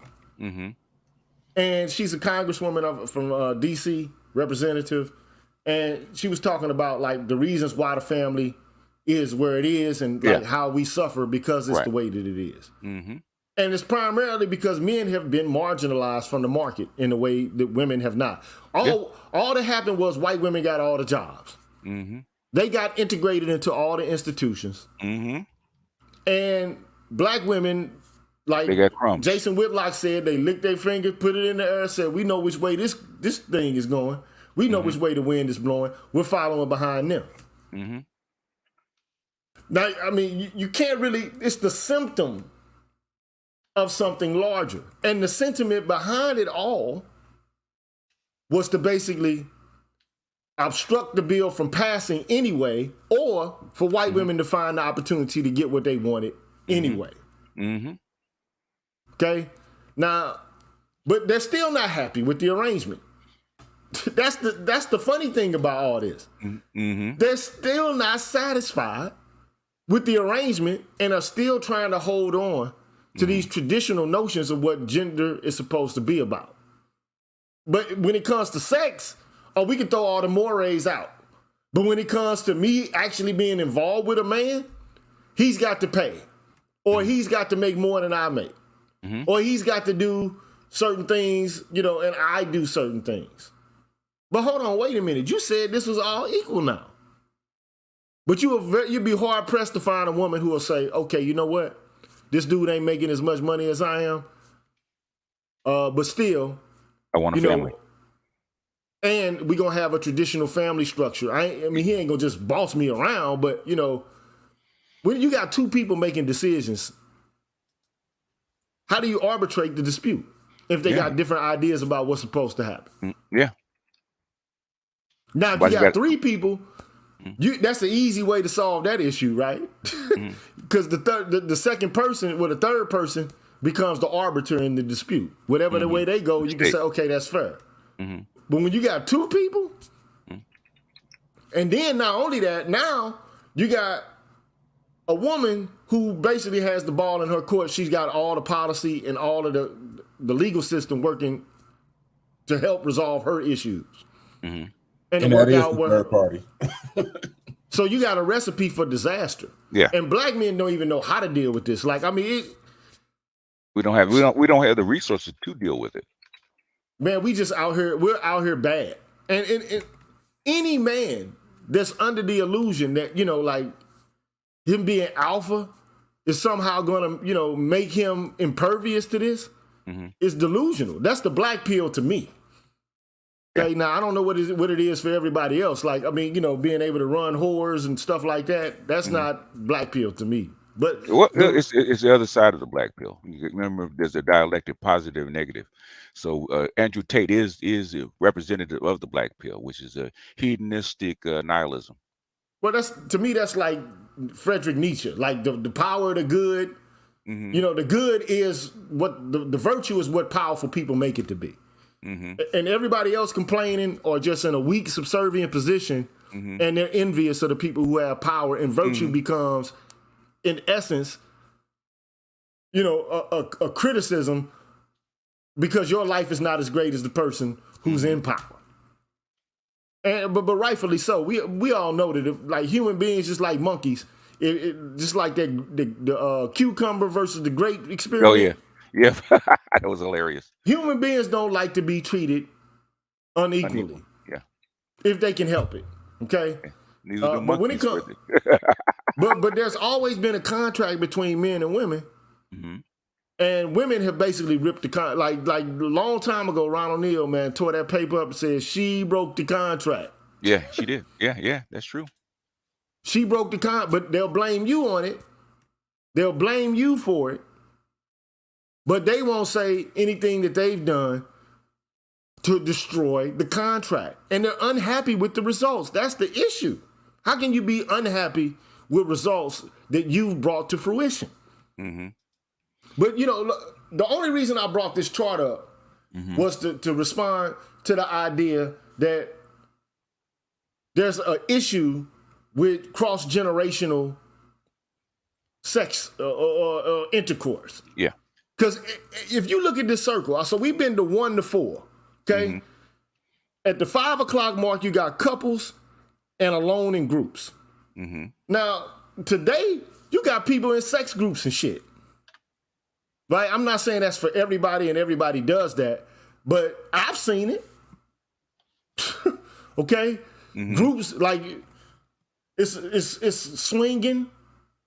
Yeah. Or, you know, like it's a sex group where the girls come in, the men come in, and they in a party, and then they got little rooms you can go off and separate into. Or you can do it right there in front of whoever the hell you with. You know what I'm saying? It's done. Okay, so that's becoming increasingly a new norm. Okay, casual sex or interrelationship sex, that's out of the window as well. Like, there's no differentiation there anymore because, like, okay, you can have a one night stand with a chick. I mean, I've had several of them, and it's like, okay, cool, holla at you. And the woman is like, okay, well, there's nothing I've lost. Because who's the woman came up with the I'm a slut walk, the slut walk. Like, oh, what's her name? Amber Heard. Amber Heard. Amber Heard. So men don't want to, like, first of all, like, if it's just some slut shit, you cool. But if you asking me to have, like, a traditional, I gotta provide something for a slut, when did men start to see this as being acceptable, man? They still don't. Okay. Like, I gotta pay for you while you slut out there? Like, I'm supposed to, like, be, like, dedicated and loyal and give up my life and have fidelity to you, and you slutting out here? That's what the elite white women want. But you know what? That also goes back to GG. That goes back to what we were talking about earlier about men putting sex as too high of a value. You got dudes out here right now who wear that, who not only would do that and wear that woman as a badge of honor, but you got men out there who will look at that man and actually elevate his status for sleeping with, if depending on how fine she is, she can be. I mean, look at, I know everybody loves Rihanna, but I mean, look at how many industry pass arounds there are, and then people are like, "That's the greatest woman in," like guys be like, "I drink." You got Megan Thee Stallion. You got Megan Thee Stallion on Saturday Night Live and in the White House. What did they tell you? But the weird thing about it is, no disrespect to Kanye, man, but like, you married a lady who had a sex tape out there and was an industry thought. That's how they come up, like their sex appeal, right? That's how she came up. When did it become cool for guys to fall in love? Like, it's one thing to engage in an erotic relationship with a woman and have a courtesan, or what do they call them, man? An escort. You with your escort or something. You're a concubine. Yeah. It's one thing to have that. It's another thing to catch feelings, okay, and to start wifing the escort. You don't wife the escort, man. No. You don't catch feelings for the escort. You enjoy your company with the escort, but you don't catch feelings with the escort, man. No. But now, man, I'm gonna tell you, when 2005, 2006, 2007, whatever it was, when T-Pain came out with the song, I'm in love with a stripper. I said, man, this is over, man. Like, what is this goofiness, man? I knew then. I say, man, there's something wrong with us, man. And there's something wrong with it. Like, that was a hot song, man. I'm in love with a stripper. Like, you can like the stripper. You can be enthralled by the stripper. You can be in lust by the stripper, but you can't love the stripper, bro. He's a commodity. Yeah. Well, yeah, it's a commodity. I was just about to say that, BJS, because I mean, Mhm. nowadays when you got people that's everybody's trying to be social media and everybody wants to be in entertainment. Mhm. If you got a slut and that slut is generating clicks, guys gonna go for it. Yeah, I mean, we fall in love with the commodity. I mean, look at. I mean, you. I hear you about Kanye, but at the same time, if Kanye didn't have Kim, would he ever been in fashion like he is now? No, I mean, he came up off Kim. I ain't gonna lie. Off Kim. He came up off Kim. I will not lie. I won't, because she held him down when he was at his last so-called 3 meal or whatever. Mm-hmm. When he was in debt or something. He had some impending financial crisis. $63 million in debt that he owed. Yeah. So she helped pull him out of that. Okay, I get that, but still, though, I mean, money ain't everything. I know it's this culture tells us money means a lot. Okay, resources mean a lot. Okay, we get that. Okay, but it ain't everything. Now you can't have a happy life being destitute. I get that, but you can be rich and be miserable.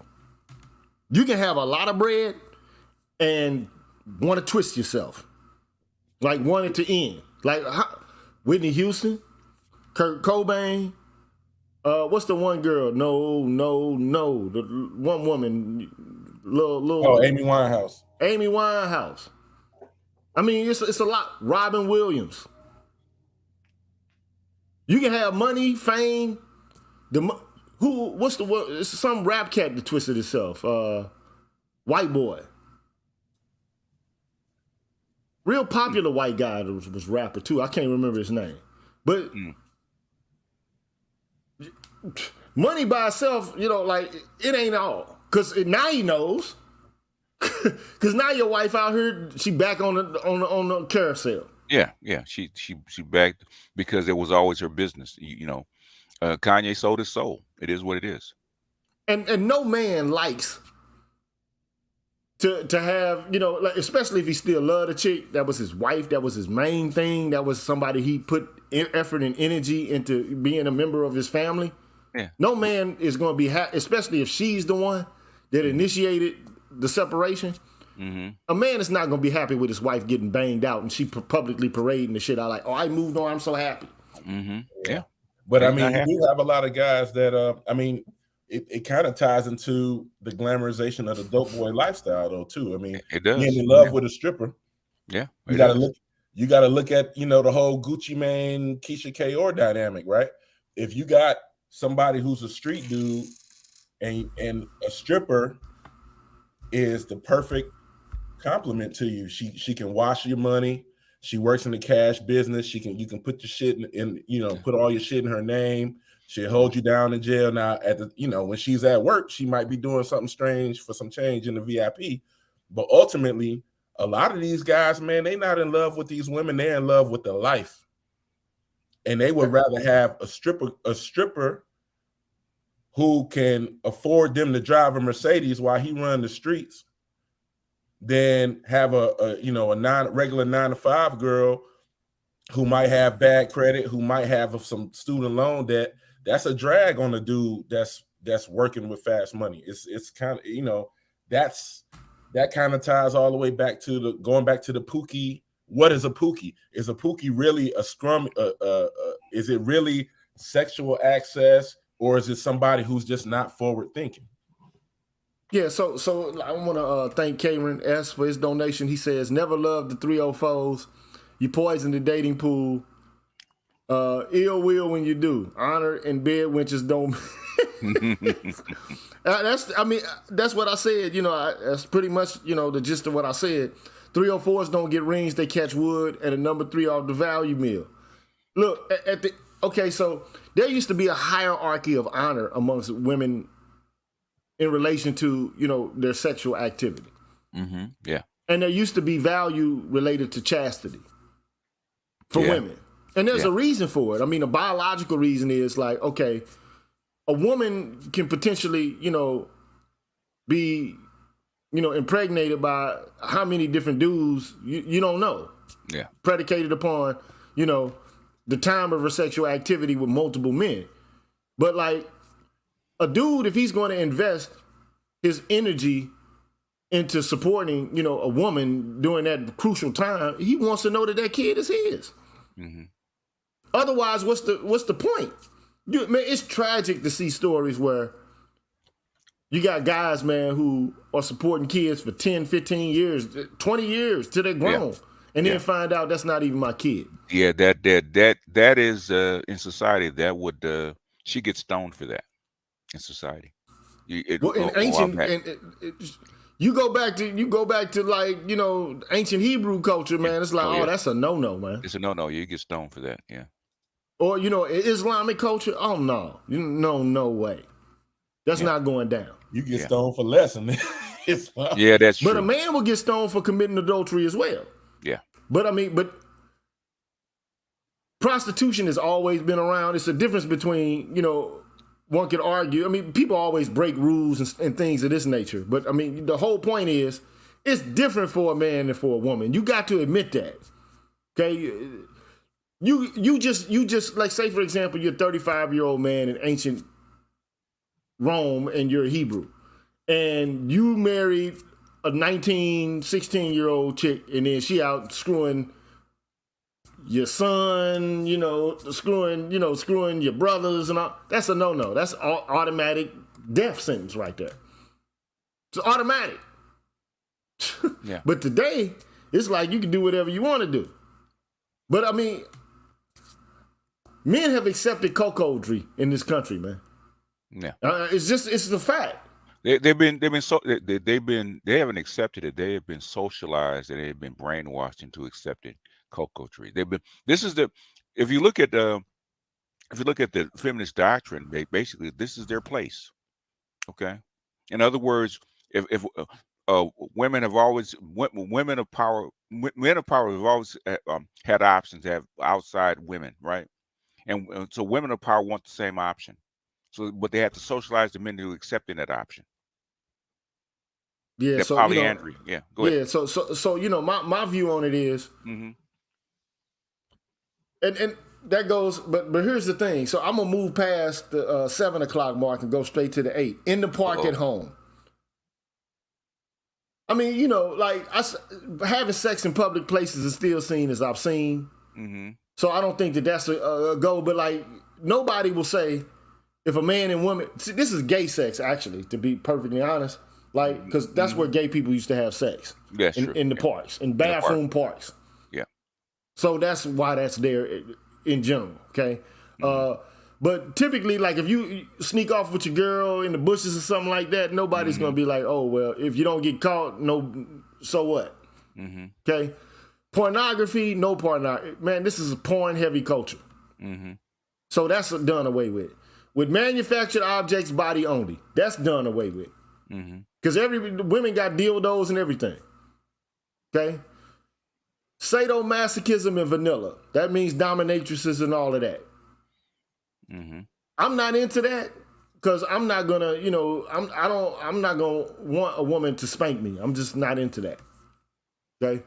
Now, if you're into that, fine, that's what you own, but that's not what I'm into. Okay? But for the most part, nobody's gonna say that you're, you know, especially if you're a woman who likes bondage and stuff like that, nobody's gonna say, oh, you're devalued. Okay? Personally, I don't, you know, it ain't my thing. You know what I'm saying? I'm not into pain. I'm not a masochist. Okay?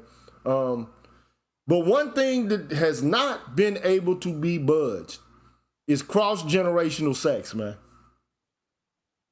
In this country anyway, especially in the black community. Okay, explain that. Cross-generational sex? Mm-hmm. Yeah. Well, women can have cross-generational sex. That's why I did that short where I said it's cool. Like, so it's cool for a 40-year-old boss bitch to go to Jamaica, go get a passport and find a young boy to have sex with and bring him back. All right. Okay. But if you're a 40-year-old guy and you're going out there and you want to have a nice 20-year-old, 22-year-old chick, okay, are they going to say, oh, no, that's pedophilia? That's like that's gross. Okay. I didn't see one group of women protest Stella getting a groove back. They was like, go sis.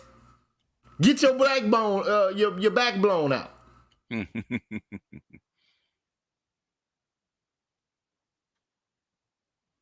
Get your back blown out. But when it comes to a black man saying, you know what, I'm gonna go elsewhere, and it's sexual tourism, is what it is. Now, to act as if black women have not participated in sexual tourism is a lie. But to say that men engaging in it, that's just all of a sudden men wanting to exploit poor women, that's just some bullshit to me. And the dude, and people don't understand this. People keep telling me, oh, that was just a story.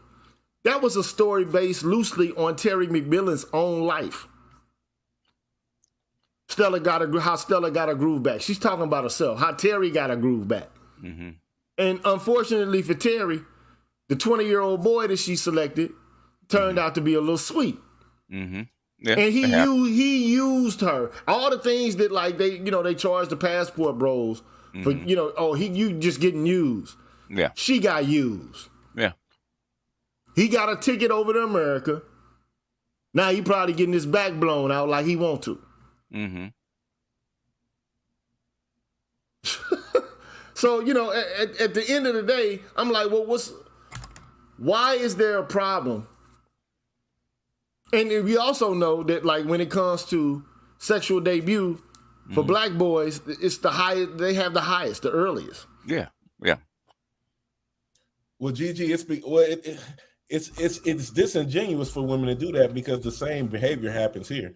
I mean, if they, just like you said, in love with the stripper, if you got that working 50-year-old man who's in the day shift at the strip club every day, that's he got him a little sugar baby. Yeah, they're gonna frown on that too. So even if they go overseas, it's the same thing.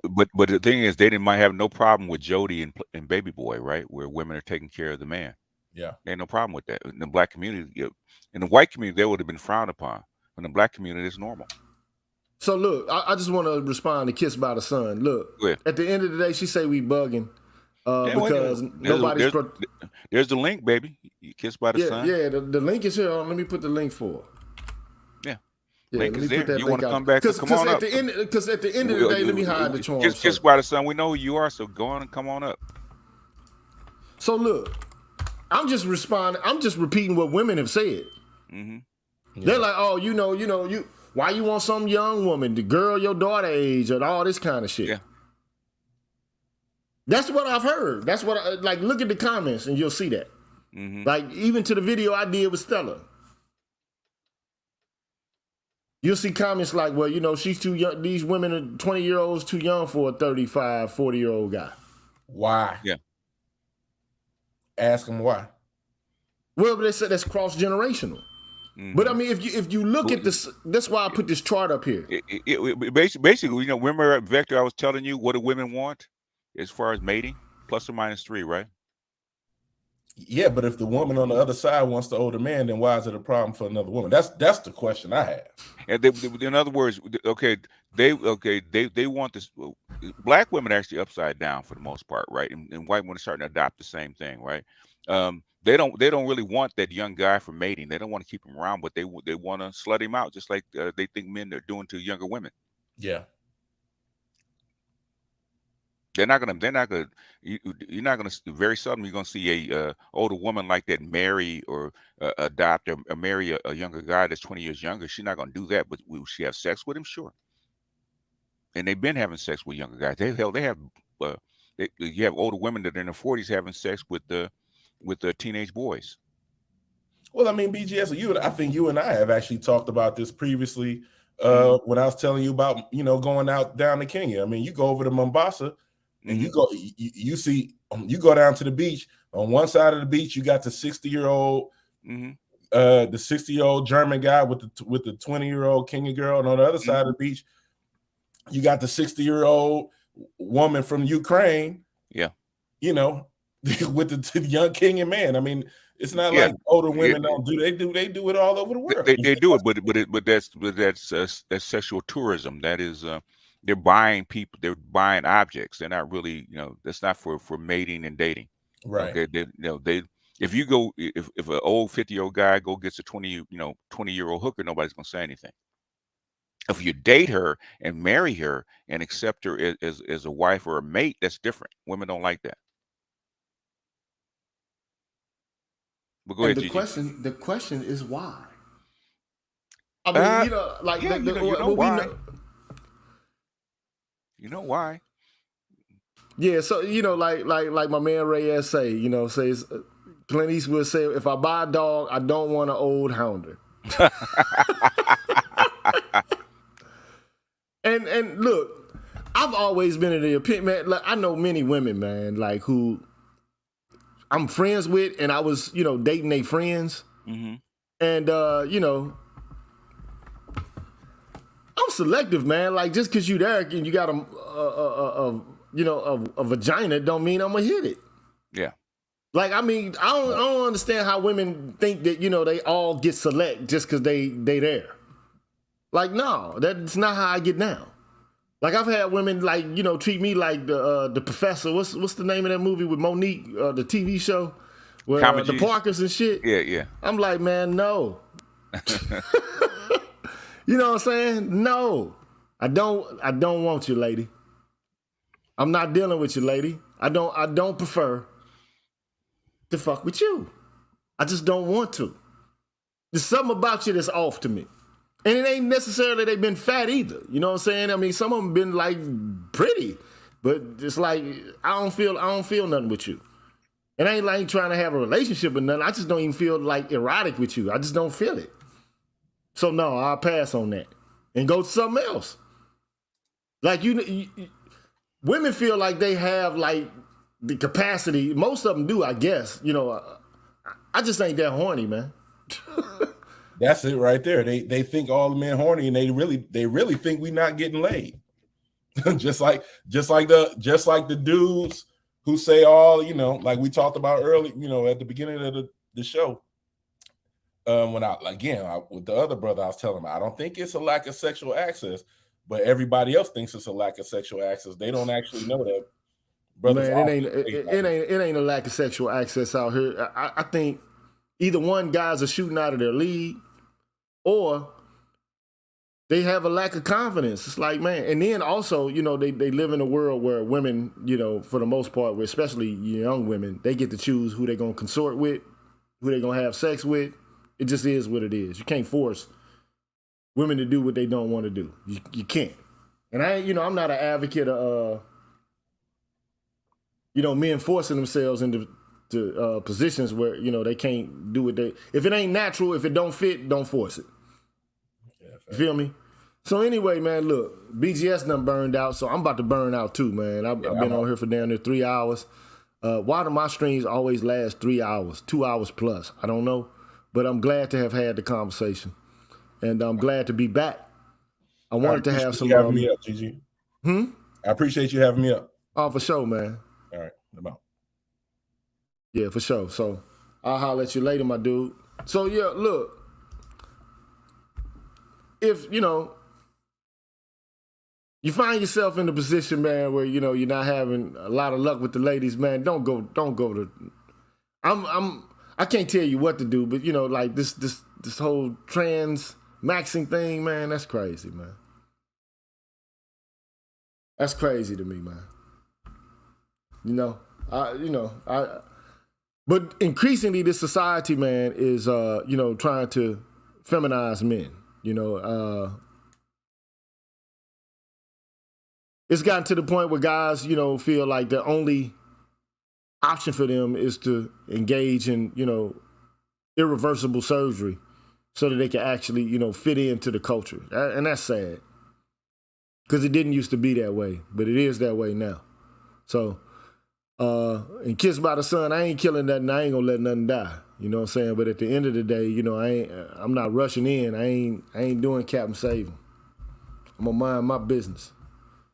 So, at any rate, man, I'm glad y'all joined me today, man. I will be back with you tomorrow, man. Probably around between 3 and 5 o'clock, man. So peace to y'all, man. I'll holler at y'all on the next one, man. 1.